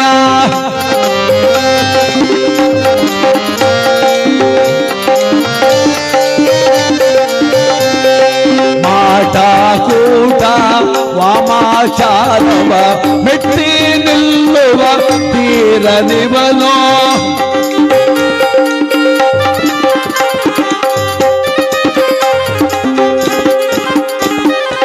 ಲಾಲಿಸಿ ಕೇಳೋ ಲಾಲಿಸಿ ಕೇಳೋ ಲಾಲಿಸಿ ಕೇಳೋ ಭುಜನ ಮಹಿಮೆಯ.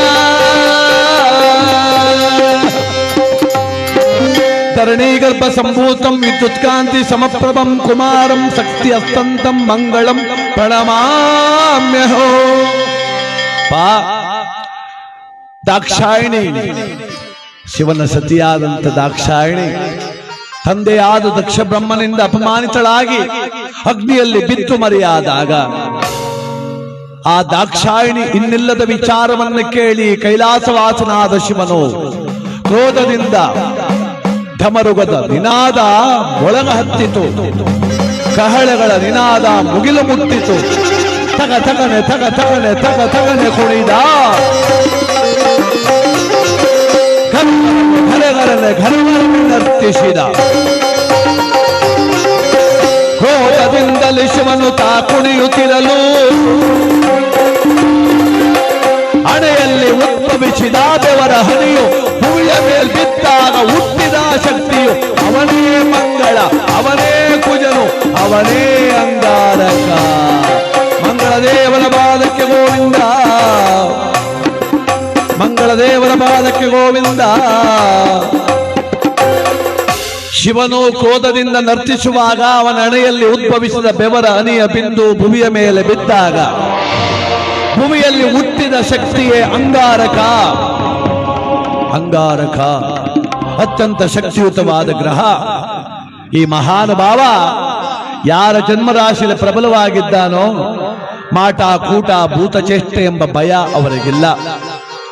ಅದಕ್ಕೆ ಇವನೊಬ್ಬ ಪ್ರಬಲವಾಗಿದ್ರೆ ಸಾಕು, ಯಾವ ದೃಷ್ಟಿದೋಷ ಯಾರಿಂದ ನಮಗೇನಾಗ್ತದೋ ಅಂದ್ರೆ ಕೈಯಲ್ಲಾಗದ ಏಡಿಗಳೇನು ಮಾಡ್ತಾರೆ ಅಂದ್ರೆ ವಾಮಾಚಾರದ ಮೊರೆ ಹೋಗ್ತಾರೆ, ಏನಾದ್ರೂ ಕೆಟ್ಟದಾಗ್ಲಿ ಅಂತ. ಏನೇನು ಮಾಡಬೇಕು ಅದಕ್ಕೆಲ್ಲ ಕೇಳಕ್ ಹೋದ್ರು, ಅಲ್ಲೋದ್ರು, ಏನೋ ಮಾಡಿದ್ರು, ಖಂಡಿತ ಏನೂ ಅಲ್ಲ. ಯಾವುದೋ ಕೆಟ್ಟ ಶಕ್ತಿ ಮುಂದೆ ನಮಗ್ ಕೆಟ್ಟದಾಗ್ಲಿ ಅಂತ ಕೈ ಮುಗಿದ್ರೆ ಆಯ್ತಪ್ಪ. ಕೆಲವು ದೇವತೆಗಳಲ್ಲಿ ವರ್ಗೀಕರಣ ಇದೆ. ಕ್ಷುದ್ರ ದೇವತೆಗಳು ಅಂತ ಕೆಲವರು ಇದ್ದಾರೆ, ತಾಯಂದ್ರು. ಅವ್ರ ಕೈ ಮುಗಿದು ಕೆಟ್ಟದ್ದು ಮಾಡುವಂದ್ರು ಮಾಡಿಬಿಡ್ತಾರೆ. ಅವರು ಅಲ್ಲಿಗೆ ಜಾಸ್ತಿ ಹೋಗ್ತಾರೆ ಜನ ಇವಾಗೆಲ್ಲ.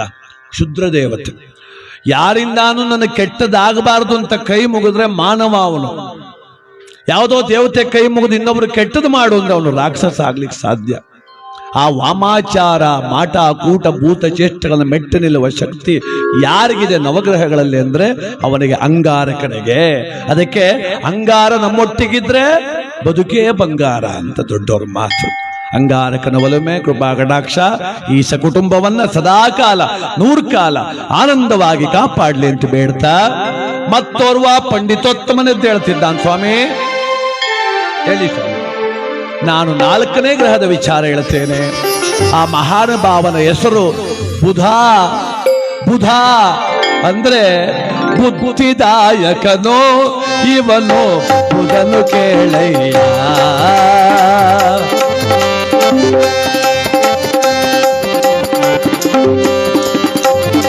ಬುದ್ಧಿದಾಯಕನೋ ಇವನು, ಬುಧನು ಕೇಳಯ್ಯ. ಚಂದ್ರದೇವ ತಾರಾದೇವಿಯ ಸುಪುತ್ರ ನೀತ ಬುಧನು ಕೇಳೋ.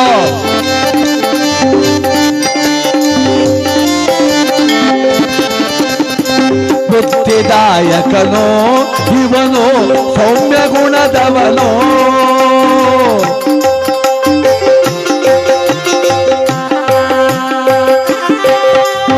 ಸೌಮ್ಯ ಗುಣದ ಇವ ಶಾಂತ ರೂಪಿನ ಗ್ರಹವು ಕೇಳೈ ನವಗ್ರಹದೊಳಗೆ.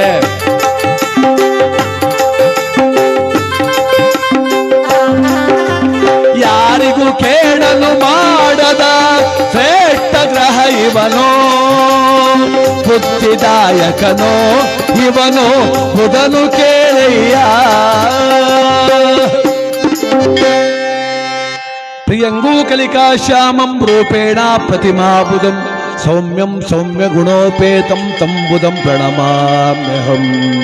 ಬುಧದೇವರ ಪಾದಕ್ಕೆ ಗೋವಿಂದ.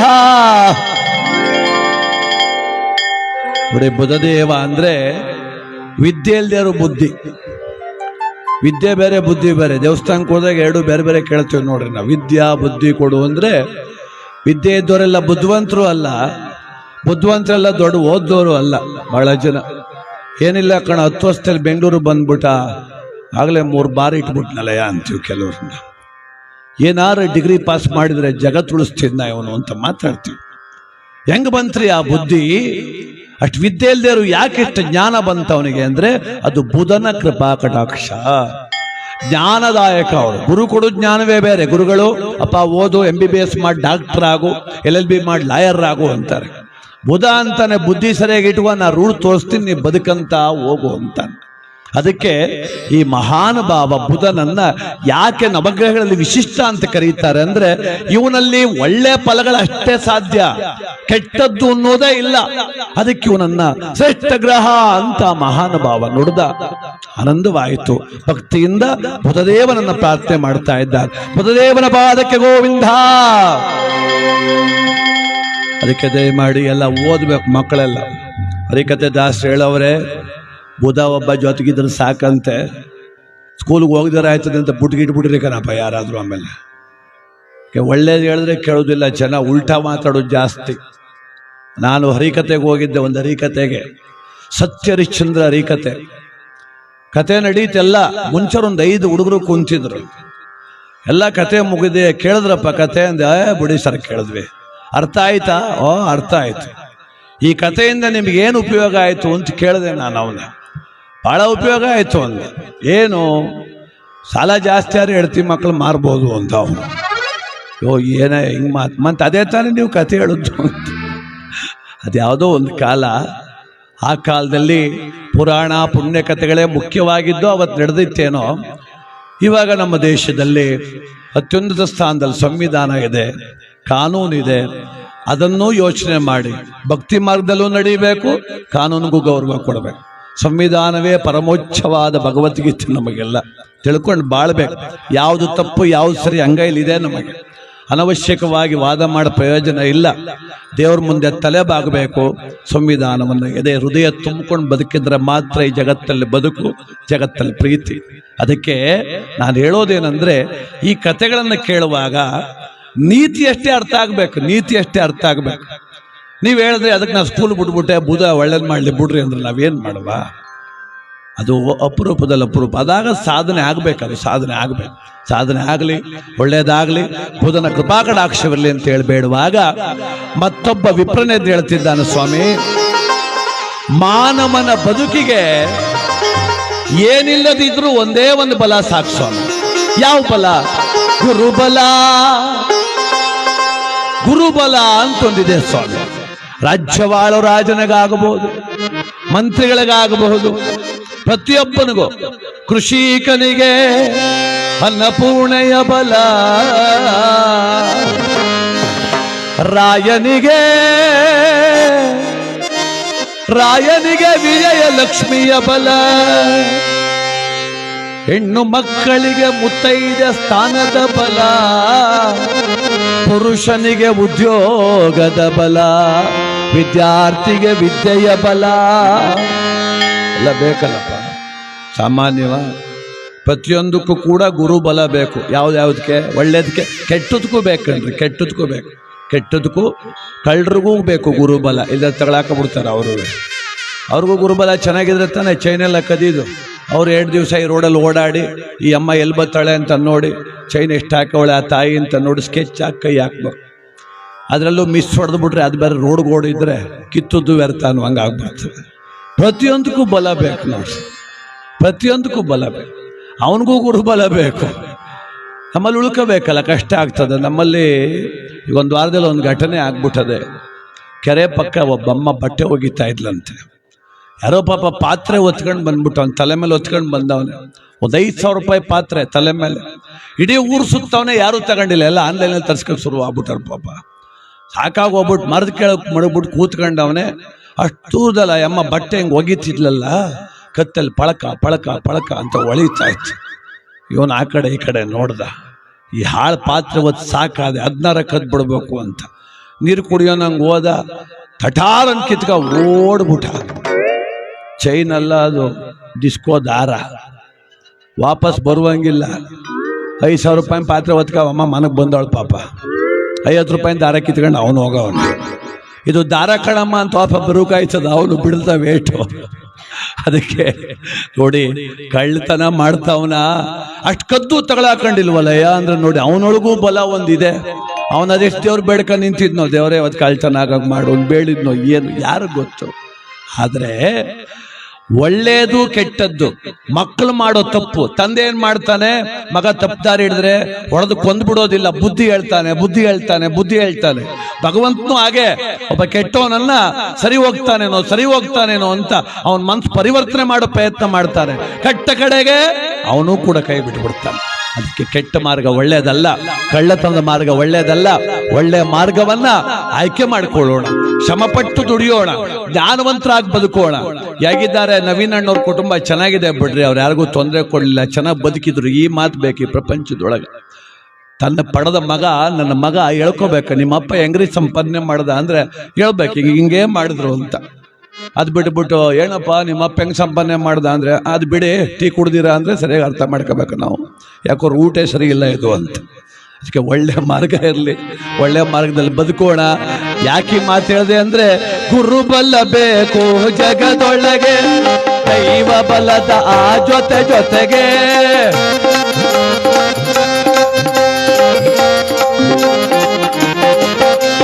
ಗುರುಬಲ ಬೇಕು ಜಗದೊಳಗೆ, ಆ ದೈವ ಬಲದ ಜೊತೆಗೆ. ಸದಾ ರಕ್ಷಿಸುವ ಗುರುವು ಅನುಮಾನವ ಪರಿಹರಿಸಿ.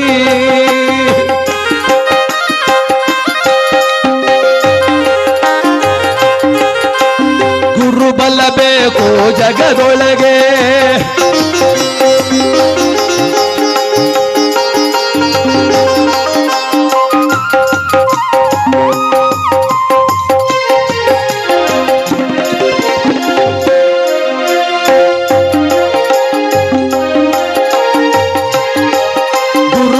ಬೇಕು. ದೇವಾನಾಂ ಚ ಋಷೀಣಾಂ ಚ ಗುರುಕಾಂಚಾನ ಸನ್ನಿಭಂ ಬುದ್ಧಿಪೂರ್ತಂ ತ್ರಿಲೋಕೇಶಂ ನಮಾಮಿ ಬೃಹಸ್ಪತಿಂ. ಗುರು ಬ್ರಹ್ಮ ಗುರು ವಿಷ್ಣು ಗುರುದೇವೋ ಮಹೇಶ್ವರ ಗುರು ಸಾಕ್ಷಾತ್ ಪರಬ್ರಹ್ಮ ತಸ್ಮೈ ಶ್ರೀ ಗುರುವೇ ನಮಃ. ಜಯ ಜೈ ಗುರುದೇವ ವೀರ ಸಮರ್ಥ ಜ್ಞಾನಾನಂದ ಗುರು ಸಂಜೀವ ಸದ್ಗುರು ಮಹಾರಾಜ್ ಕಿ, ಶ್ರೀ ಗುರು ಮಹಾರಾಜ್ ಕಿ ಜೈ. ಜಗದ್ಗುರು ಪಂಚಾಚಾರ್ಯ ರೇಣುಕಾಧೀಶ ಮಹಾರಾಜ್ ಕಿ. ಹರಿವೇ ಗುರು, ಜ್ಞಾನವೇ ಗುರು. ಗುಕಾರಂ ಅಂಧಕಾರಸ್ಯ ರುಕಾರಂ ಜ್ಯೋತಿಷ್ಯತೆ. ಹಣಬಲ ಇರಬಹುದು, ನಮ್ಮಲ್ಲಿ ಹಣಬಲ ಇರಬಹುದು, ಜನಬಲ ಇರಬಹುದು, ಗುರುಬಲ ಒಂದು ದೂರ ಆದರೆ ಯಾರನ್ನು ರಕ್ಷಣೆ ಮಾಡ್ಲಿಕ್ಕೆ ಆಗದೆ ಹೋಗ್ತದೆ. ಅದಕ್ಕೆ ಗುರುಬಲ ಜೊತೆಗಿದ್ರೆ ಜೊತೆಲಿರುವಂಥ ಜನರ ಮನಸ್ಸು ನಮ್ಮ ಜೊತೆ ಇರ್ತದೆ. ಅದಕ್ಕೆ ಹೇಳ್ತಾರೆ ದೊಡ್ಡವರು, ಗುರುಬಲ ಒಂದಿದ್ದರೆ ಕಾರ್ಯಾರಂಭಕ್ಕೆ ಅನುಕೂಲ, ಸಂತಾನ ಭಾಗ್ಯ, ಸುಭಿಕ್ಷತೆ, ಕಂಕಣ ಫಲ ಎಲ್ಲವನ್ನೂ ಕೂಡ ಭಗವಂತ ಕರುಣಿಸ್ತಾನೆ. ಆ ಮಹಾನುಭಾವ ಯಾರ ಜೊತೆಗಿದ್ರೆ ಜೀವನದಲ್ಲಿ ಎಲ್ಲವೂ ಕೂಡ ಸರಾಗ. ಶತ್ರು ಕೂಡ ನಮ್ಮ ಜೊತೆ ಮಿತ್ರನಂತೆ ವರ್ತನೆ ಯಾವಾಗ ಮಾಡ್ತಾನೆ ಅಂದ್ರೆ ನನ್ನ ಜನ್ಮರಾಶಿಯಲ್ಲಿ ಗುರುಬಲವಿದ್ದಾಗ ಮಾತ್ರ. ಯಾವಾಗ ನನ್ನ ಒಡ ಹುಟ್ಟಿದವನು ಶತ್ರುವಿನಂತೆ ನನ್ನ ಮೇಲೆ ಹಾಗೆ ಸಾಧಿಸ್ತಾನೆ ಅಂದ್ರೆ ನನ್ನಲ್ಲಿ ಗುರುಬಲ ದುರ್ಬಲವಾದಾಗ ಮಾತ್ರ. ಅದಕ್ಕೆ ಸದಾ ಕಾಲ ಅರ ಮುನಿದರೆ ಗುರು ಕಾಯುವ, ಗುರು ಮುನಿದರೆ ಜಗದಲ್ಲಾರು ಕಾಯಲಾರು. ಗುರುಬಲ ಒಂದು ನಮ್ಮ ಜೊತೆ ಸದಾ ಕಾಲ ಇರಲಿ ಅಂತೇಳಿ ಪ್ರಾರ್ಥನೆ ಮಾಡೋಣ. ಮತ್ತೊಬ್ಬ ವಿಪ್ರನೆದ್ದು ಹೇಳ್ತಿದ್ದಾನೆ, ಸ್ವಾಮಿ ಗುರುಗಳು ಅಂದ್ರೆ ಒಬ್ಬರೇ ಇಲ್ಲ ಸ್ವಾಮಿ, ಇನ್ನೊಬ್ಬ ಗುರುಗಳಿದ್ದಾರೆ. ಇವ್ರು ಹೇಳ್ತಾ ಇದ್ರು ಗುರುಬಲ ಗುರುಬಲ ಗುರುಬಲ ಅಂತ ನನ್ನ ಜೊತೆಗಾರರು ಹೇಳ್ತಾ ಇದ್ರು. ಆದ್ರೆ ಬರೀ ಬಲ ಕಟ್ಕೊಂಡು ಏನ್ರಿ ಮಾಡ್ತೀರಿ? ದೆಸೆ ಬೇಕು, ದೆಸೆ. ಅದು ಕೊಡೋಕೊಬ್ಬ ಇದ್ದಾನೆ. ಯಾರವನು ಅಂದ್ರೆ ಶುಕ್ರನೆಂಬುವನವನು ವಿಕ್ರಮರಾಯ ಕೇಳು.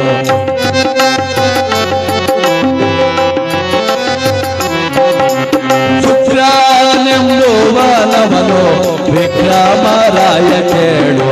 ಸಾಕಾರ ದೈತ್ಯರಿಗೆ ಆಗಿತಾನಿಹನು.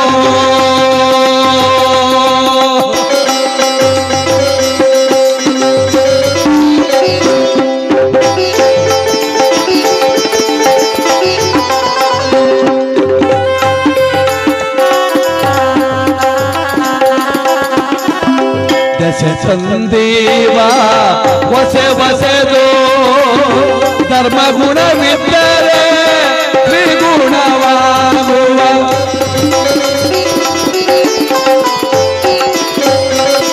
ದಶ ಸಂದೀವ ಹೊಸೆ ಹೊಸೆದು ಧರ್ಮ ಗುಣವಿದ್ದರೆ ತ್ರಿಗುಣವಾಗುವ.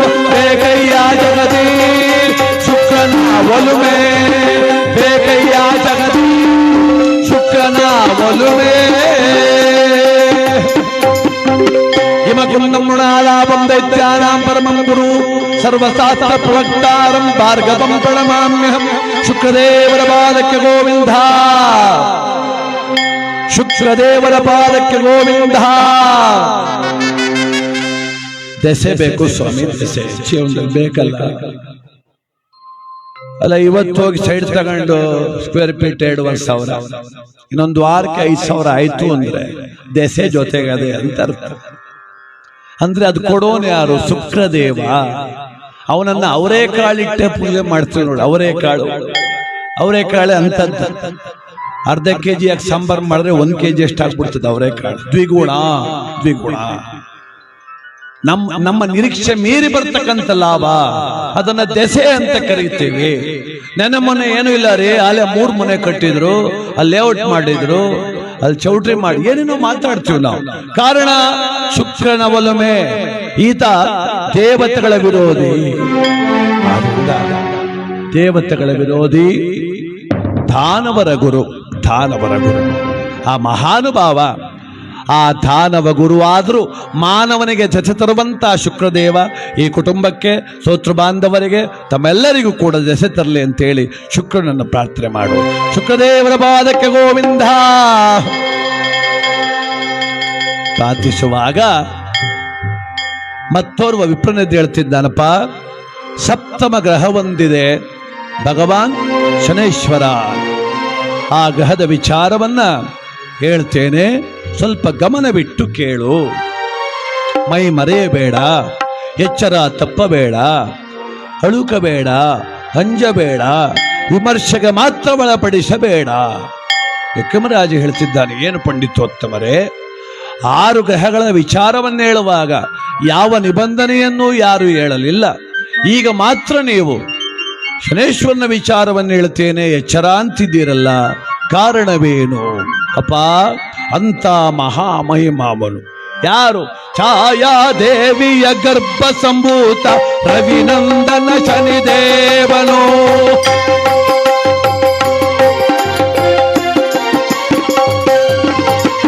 ಛಾಯಾದೇವಿಯ ಗರ್ಭ ಸಂಭೂತ ರವಿನಂದನ ಶನಿದೇವನು.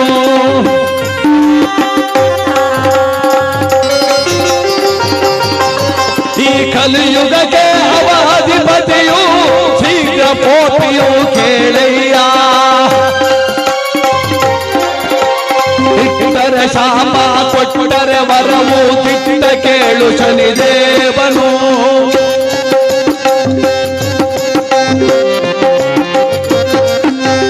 ಇಟ್ಟರೆ ಶಾಪ ಕೊಟ್ಟರೆ ವರವು ತಿಟ್ಟ ಕೇಳು ಶನಿದೇವನು. ದೇವತೆಗಳಿಗೂ ಬೆದರದ ಮಹಾಮಹಿಮನು ಇವನು ಶನಿದೇವ. ಶನಿದೇವ ಕಾಯುವ ಮಹಾನುಭಾವ ದೇವ. ಶನಿದೇವ ತೀರ ಮಹಾನುಭಾವ. ರವಿನಂದನ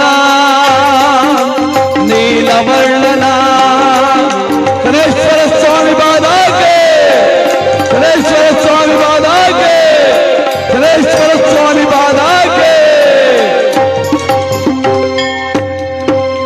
ನೀಲಾಂಜನ ಸಮಭಾಸಂ ರವಿಪುತ್ರಂ ಯಮಾಗ್ರಜಂ ಛಾಯಾಮಾರ್ತಾಂಡ ಸಂಭೂತಂ ತನ್ನಮಾಮಿ ಶನೇಶ್ವರೋ.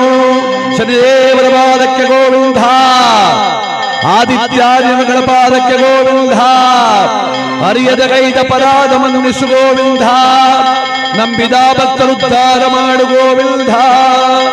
ನಿನ್ನ ಪಾದವೇ ಗತಿ ಗೋವಿಂದ. ನೀಲವರ್ಣ ಖಗವಾಹನ ಛಾಯಾತನಯ ರವಿನಂದನ ಶನೇಶ್ವರ ಗೋವಿಂದ. ಹಾಗೆ ನುಡಿಯುತ್ತಿರುವಂತೆ ಒಂದು ಕ್ಷಣಕ್ಕೆ ವಿಪ್ರೋತ್ತಮ ಸ್ತಂಭೀಭೂತನಾಗಿ ನಿಂತ. ಹಾಗೆ ವಿಕ್ರಮರಾಜ ಕೇಳುತ್ತಿದ್ದಾನೆ, ಪಂಡಿತೋತ್ತಮ ಏಕೆ ಸುಮ್ಮನೆ ನಿಂತೆ? ಹೇಳು, ಅವನ ವಿಚಾರವೇನು? ಅವನ ತಂದೆ ತಾಯಿಯ ವಿಚಾರವೇನು? ಇಷ್ಟೊಂದು ಶಕ್ತಿವಂತನಾಗಲು ಕಾರಣವೇನು? ಕೇಳಲು ಕುತೂಹಲವಾಗ್ತಿದೆ ನನಗೆ, ದಯಮಾಡಿ ತಿಳಿಸು. ವಿಪ್ರೋತ್ತಮ ಹೇಳುತ್ತಿದ್ದಾನಯ್ಯ, ಯಾವುದೋ ದುಗುಡ ಒಂದು ಹೃದಯವನ್ನು ಒಕ್ಕಿದಂತಾಯಿತು, ಯಾವುದೋ ಶಕ್ತಿ ನನ್ನ ನಾಲಿಗೆಯನ್ನು ಹಿಡಿದಂತೆ ಭಾಸವಾಯಿತು, ಎಡಗಣ್ಣು ಅದುರಿತು, ಕೇಳಬಾರದಂತ ಘೋರವಾದ ಬೋರ್ಗರತ ಒಂದು ಕಿವಿಗಪ್ಪಳಿಸಿ. ನನಗನ್ನಿಸುತ್ತಿದೆ ಜಾಗೃತನಾಗಿದ್ದಾನೆ ಛಾಯಾತನೆಯ. ಅವನ ದೃಷ್ಟಿ ಈ ಸಭೆಯ ಮೇಲೆ ಬಿದ್ದಿದೆ ಎಂದು ಭಾಸವಾಗ್ತಿದೆ. ರಾಯ, ಒಂದು ಕ್ಷಣ ವಿಶ್ರಮಿಸಿಕೊಳ್ಳಲು ನನಗೊಂದು ಅವಕಾಶ ಕೊಡು. ತದನಂತರ ಮಿಕ್ಕ 2 ಗ್ರಹಗಳಿವೆ, ರಾಹುಕೇತುಗಳು, ಅವುಗಳ ಪೂಜೆ ಮಾಡು. ತದನಂತರದಲ್ಲಿ ಆ ಶನೇಶ್ವರನ ವಿಚಾರವನ್ನು ಹೇಳುವ ಪ್ರಯತ್ನ ನಾನು ಮಾಡ್ತೇನೆ. ಹೌದೇ? ಆಗಲಿ. ಎಲ್ಲಿ? ಮುಂದಿನ ಗ್ರಹದ ವಿಚಾರ ಹೇಳಿ ಸ್ವಾಮಿ ಅಂದಾಗ ಒಬ್ಬ ಎದ್ದು ಹೇಳ್ತಿದ್ದಾನೆ, ಸ್ವಾಮಿ 8 ಮತ್ತು 9 ರಾಹು ಮತ್ತು ಕೇತು. ಈ ರಾಹು ಕೇತುಗಳೇನೆಂದ್ರೆ ಸ್ವಾಮಿ 2 ಗ್ರಹ ಪೂಜೆ ಮಾಡ್ತೀವಿ, ಆದ್ರೆ ಒಂದೇ ದೇಹ, ಅದು ಒಂದು ದೇಹವೇ 2 ಭಾಗ ಆಗಿರೋದ್ರಿಂದ ಆ 2 ಗ್ರಹಗಳನ್ನ ಜೊತೆಯಲ್ಲೇ ಪೂಜೆ ಮಾಡ್ಬೇಕಪ್ಪ.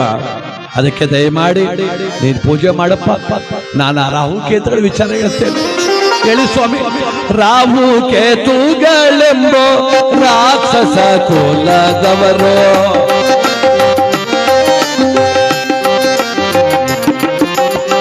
ರಾಹು ಕೇತುಗಳೆಂಬೋ ರಾಕ್ಷಸ ಕುಲದವರು, ಬಹುಬಾಧೆ ನರನಿಗೆ ಪಡಿಸುವನವರು. ರಾಹು ಕೇತುಗಳೆಂಬೋ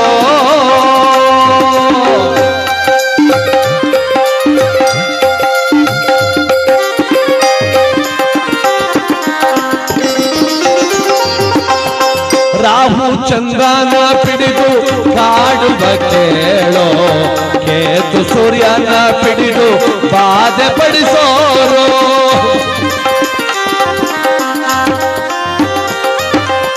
ರಾಹು ಕೇತುಗಳೆಂಬೋ ರಾಕ್ಷಸ ಕುಲದವರು, ಕೇಳುವೆ ಮಹಿಮೆಯ ಹೇಳೋ ರಾಯ.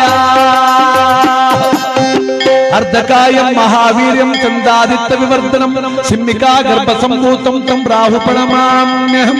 ಫಲಶಾ ಪುಷ್ಪ ಶಂಕಾಶಂ ತಾರಕಾ ಗಹಮಸ್ತಕಂ ರೌದ್ರಂ ರೌದ್ರಾತ್ಮಕಂ ಘೋರಂ ತಂ ಕೇತು ಪ್ರಣಮಾಮ್ಯಹಂ. ಅಯ್ಯ, ರಾಹು ಮತ್ತು ಕೇತುಗಳು ಎಂಬತಕ್ಕಂಥ 2 ಗ್ರಹಗಳಿದ್ದಾವಪ್ಪ. ಇವನು ಸಿಂಹಿಕೆ ಅನ್ನುವಂತ ರಕ್ಕಸಿಯ ಪುತ್ರ ರಾಹುಕ ಅಂತ ಇವನ ಹೆಸರು.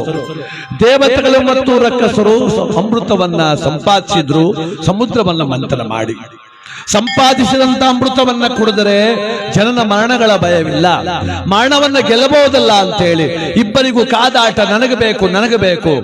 ಕೊನೆಗೆ ದಾನವರು ದೇವತೆಗಳ ಕಾದಾಟವನ್ನು ತಡೆದು ನಿಲ್ಲಿಸ್ತವನು ಯಾರು? ಅವನೇ ಜಗಸ್ಥಿತಿಕರ್ತನಾದ ಶ್ರೀಮನ್ನಾರಾಯಣ. ನಿಮ್ಮಿಬ್ಬರಿಗೂ ಸಮಾನವಾಗಿ ಅಮೃತ ಹಂಚುತ್ತೇನೆ ಅಂತೇಳಿ ಇಬ್ಬರನ್ನೂ ಎದುರು ಬದುರು ಸಾಲಲ್ಲಿ ಕುಳ್ಳಿರಿಸಿ ಅಮೃತವನ್ನ ಬಡಿಸ್ತಾ ಇದ್ದ. ಆದರೆ ಈ ಸಿಂಹಿಕೆಯ ಮಗ ರಾಹುಕ ದೇವತೆಗಳಂತೆ ವೇಷ ತೊಟ್ಟು ಬಂದು ದೇವತೆಗಳ ಸಾಲಲ್ಲಿ ಕುಳಿತು ಬಿಟ್ಟ. ನಿಯಮ ಮೀರ್ದ ಇವನು. ಆಗ ಅರಿವಿಲ್ಲದೆ ತನ್ನ ಕೈಯಲ್ಲಿದ್ದ ಸಟ್ಟುಗದಿಂದ ಅಮೃತವನ್ನ ಬಡಿಸಿದಾಗ ಪಾನ ಮಾಡ್ತಾನೆ ರಾಕ್ಷಸ. ಅದು ಒಂದು ಹನಿ ನಾಲಿಗೆ ಮೇಲೆ, 2 ಹನಿ ಉದರದಲ್ಲಿ ಬಿದ್ದಾಗ ಸೂರ್ಯ ಚಂದ್ರನಿಬ್ಬರು ಕೂಗ್ತಾರೆ, ಮಹಾವಿಷ್ಣು ಅವನು ರಾಕ್ಷಸ, ಅಮೃತ ಕೊಡಬೇಡ ಅಂತ. ಒಟ್ಟಾಗೋಗಿದೆ. ಏನು ಮಾಡೋದು? ಸಟ್ಟುಗವನ್ನೇ ಸುದರ್ಶನ ಚಕ್ರ ಮಾಡಿ ಆ ರಾಕ್ಷಸನ ಶಿರಚ್ಛೇದನ ಮಾಡಿ. ಆದರೆ ಅಷ್ಟರಲ್ಲಾಗಲೇ ಅಮೃತ ಕುಡಿದಿದ್ದರಿಂದ ರುಂಡ ಮುಂಡ ಬೇರಾದರೂ ಪ್ರಾಣ ಉಳಿಯಿತು. ರುಂಡ ಮುಂಡ ಬೇರಾದ್ರೂ ಜೀವ ಇದೆ, ತಲೆಗೂ ಜೀವ ಇದೆ, ದೇಹಕ್ಕೂ ಜೀವ ಇದೆ. ಯಾಕೆ ಅಂದ್ರೆ 2ನೇ ಅಮೃತ ಹೊಟ್ಟೆ ಒಳಗಿತ್ತು, 2ನೇ ಅಮೃತ ನಾಲಿಗೆ ಮೇಲಿತ್ತು. ಕೊನೆಗೇನ್ ಮಾಡೋದು? ತಲೆಯನ್ನ ರಾಹು ಅಂದ್ರು, ಆ ದೇಹವನ್ನ ಕೇತು ಅಂದ್ರು. ಅದಕ್ಕೆ ನಾವು ನವಗ್ರಹಗಳನ್ನು ನೋಡಿದಾಗ ಗೊತ್ತಾಗ್ತದೆ, ತಲೆಯಿಂದ ಇಳಿದ ರಕ್ತ ಬಾಲದಂತಿದೆ, ಅವನು ರಾಹು. ಮುಂಡದಿಂದ ಚಿಮ್ಮಿದ ರಕ್ತ ಎಡೆಯಂತಿದೆ, ಅವನು ಕೇತು. ಇವರಿರುವರು ಕೂಡ ರಕ್ಕಸ ಗ್ರಹಗಳಾದರೂ ಮಾನವ ಜನ್ಮರಾಶಿಯಲ್ಲಿ ವಿರುದ್ಧ ದಿಕ್ಕಿನಲ್ಲಿ ಚಲನೆ ಮಾಡ್ತಾರೆ ಸ್ವಾಮಿ. ಆದರೂ ಕೆಲವು ಬಾರಿ ಆಗಾಗ ಒಳ್ಳೆ ಫಲವನ್ನು ಕೊಡೋದ್ರಿಂದ, ಇವರೂ ಪೂಜೆಗೆ ಅರ್ಹರಾಗಿರೋದ್ರಿಂದ ಅವ್ರ ಪೂಜೆ ಮಾಡಪ್ಪ ಅಂತಾರೆ. ಅದಕ್ಕೆ ರಾಹುಕೇತುಗಳ ಪೂಜೆ ಆಗಲಿ. ರಾಹುಕೇತುಗಳ ಪಾದಕ್ಕೆ ಗೋವಿಂದ. ರಾಹು ಮರವೆ ದೋಷವನ್ನು ದೂರ ಮಾಡ್ತಾನಂತೆ, ಜ್ಞಾಪಕ ಶಕ್ತಿ ಚೆನ್ನಾಗಿ ಕೊಡ್ತಾನೆ ರಾಹು. ಕೇತು ಇದ್ದಾನಲ್ಲ, ಈ ಮಹಾನುಭಾವನ ವಿಶೇಷ ಏನಂದ್ರೆ ಭೋಗ ಜೀವನ ಕೊಡ್ತಾನೆ. ಸೌಂಡ್ ಕಮ್ಮಿ ಕೊಡ್ರ ಮೊಬೈಲ್. ಭೋಗ ಜೀವನ ಕಾರಕ ಈ ಕೇತು. ಯಾಕೆಂದ್ರೆ ಸಂಪಾದನೆ ಬೇರೆ, ಒಳ್ಳೆ ಜೀವನನೇ ಬೇರೆ, 2 ಬೇರೆ ಬೇರೆ ಇದೆ. ನಾವಾಗ ನಾವು ಅನುಭವಿಸ್ಬೇಕು. ಕೆಲವ್ರು ಅನುಭವಿಸೋಕೆ ಬರುವುದಿಲ್ಲ. ಅವರಿಗೆ 2 ಕೋಟಿ ರೂಪಾಯಿ ಮನೆ ಕಟ್ಟವ್ರು ನಮ್ಮೂರಲ್ಲೊಬ್ರು. 2 ಕೋಟಿ ರೂಪಾಯಿ ಮನೆ, ತನಿಂಗ್ ಕೋಟಿಗೆ ಅಡುಗೆ ಮಾಡ್ಕೊಂಡು ಉಣ್ತಾರೆ. ಗೃಹ ಪ್ರವೇಶ 1 ವರ್ಷ ಆಗದೆ, ಗೋಡೆ ಕರ್ಗಾಗಿ ಹೋಯ್ತವೆ ಅಂತಾರೆ. ಎಲ್ಲಿ ಮಲಿಕತ್ರಿ ಅಂದ್ರೆ ಈಚ್ ಮಲಿಕರು ಸೊಳ್ಳೆ ಪರ್ದೆ ಕಟ್ಟ ರೂಮ್ ಕೋಳೆ ಆಗೋಯ್ತು. ಏನೇ ಮೊನ್ನೆ ಬರ್ರಿ ನಮ್ಮ ಮನೆ ನೋಡಿ ಸರ್ ಹೆಂಗದೆ ಅಂದ. 2 ಕೋಟಿ ರೂಪಾಯಿ ಬಂಗ್ಲೆ, ಬಾಗ್ಲಲ್ಲಿ ಕಾಲು ಒರ್ಸೋಕೆ ಅರ್ಧೋಗಿರೋ ಚಡ್ಡಿ ಹಾಕವನೆ. ಏನೇಯ ಒಂದ್ 200 ರೂಪಾಯಿ ಕೊಟ್ಟು ಅವ್ನು ಮ್ಯಾಟ್ ತಂದು ಹಾಕೋಕಿಲ್ವಾ ಅಂದ. ತಂದಿದಿಂದ ಆಸ್ರೆ ತುಳಿದು ಹಾಳಾಯ್ತದೆ ಎತ್ ಮಡಗಿವ್ನಿ ಅಂತ. ಆಗ ಅನ್ಕಂಡೆ ಇವನಿಗೆ ಸ್ವಲ್ಪ ಕೇತುವಿನ ಕೃಪೆ ಬೇಕಾಗಿತ್ತು. ಸಂಪಾದನೆ ಮಾಡೋನೆ ಪುಣ್ಯಾತ್ಮ, ಕಳಿಸ್ತಾ ಈಚ್ ಮಲಿಕ್ ಅಂತ ಕಣೆ. ಏನಪ್ಪ ಇವನು ಒಳಗ್ ಮನಗ್ಸಾರ, ಅಕಸ್ಮಾತ್ ಮನಗಿದ್ರು ಕೆಂಬಲು ಜಾಸ್ತಿಯಾಗಿ 12 ಗಂಟೆಲಿ ಅಂದ್ರೆ ಒತ್ಕ ಬಂದು ಈಚೆಗೆ ಹಾಕ್ಬಿಡ್ತಾರ ಅವರು. ಇರುವಾಗಾರ ಮಲ್ಕೋಬೇಕ ಬೇಡವಾ? ಒಳಗಡೆ ನನಗೆ ಬೆಳೆಸ್ಬೇಕು. ಸಂಪಾದನೆ ಮಾಡೋದ್ ಜೊತೆಗೆ ಆನಂದವನ್ನ ಅನುಭೂತಾಯ ಮಾಡಕ್ ಹೋದ್ರೆ ತಪ್ಪಾಗ್ತದೆ. ಎಲ್ಲಿ ಉಳಿತಾಯ ಮಾಡ್ಬೇಕಲ್ಲಿ ಮಾಡಬೇಕು, ಎಲ್ಲಿ ಹಣ ಸದ್ವಿನಿಯೋಗವಾಗಬೇಕು ಅಲ್ಲಿ ಆಗ್ಬೇಕು. ಇವತ್ತು ಒಂದಷ್ಟು ಜನಕ್ಕೆ ಊಟ ಹಾಕಿಸ್ತಾರೆ ಕುಟುಂಬದವರು, ಏನೋ ತೃಪ್ತಿ, ಏನೋ ಸಂತೋಷ. ನಾವು ಕರೆದವರೆಲ್ಲ ಬಂದ್ರು, ಊಟ ಮಾಡಿದ್ರು. 500 ಜನಕ್ಕೆ ಅಡಿಗೆ ಮಾಡಿಸಿ 600 ಜನ ಊಟಕ್ಕೆ ಬಂದ್ರೆ ಸಂತೋಷ ಆಗ್ತದೆ ಹೊರತು ದುಃಖ ಆಗೋದಿಲ್ಲ. ಅನ್ನ ಉಳಿದ್ರೆ ದುಃಖ ಆಗ್ತದೆ, ದುಡ್ಡು ಖರ್ಚಾದ್ರೆ ದುಃಖ ಆಗ್ತದೆ. ನೋಡಿ ಎಷ್ಟು ಉಲ್ಟಾ ಕೇಸ್ಗಳಲ್ಲ. ಅನ್ನ ಖರ್ಚಾಗ್ತದೆ. ನಾವು ಅನ್ನ ಮಾಡಿಸಿ 500 ಜನಕ್ಕೆ ಅಡಿಗೆ ಮಾಡಿಸಿ 150 ಜನ ಬಂದ್ರೆ ಎಷ್ಟು ಬೇಸರ ಆಗ್ತದೆ ಗೊತ್ತಾ? ಯಾಕೆ ಬರ್ಲಿಲ್ಲ? ನಾವು ಅವ್ರ ಮನೆಗೆ ಹೋಗ್ಲಿಲ್ವಲ್ಲ, ಅದಕ್ಕೆ ಬರ್ಲಿಲ್ಲ. ಎಷ್ಟು ಕಾಡ್ತದೆ ಗೊತ್ತ ನಾವು. ಅದಕ್ಕೆ ಸದ್ವಿನಿಯೋಗವಾಗಬೇಕು ಈ ಜಗತ್ತಿನೊಳಗೆ. ಆ ಸದ್ವಿನಿಯೋಗವಾಗಲಿ, ಭಗವಂತ ಒಳ್ಳೇದು ಮಾಡಲಿ. ಕುಳಿತುಕೊಳ್ಳಿ, ಕೂತ್ಕೊಳ್ಳಿ. ಆದಿತ್ಯಾದಿ ನವಗ್ರಹ ಪಾದಕ್ಕೆ ಗೋವಿಂದ.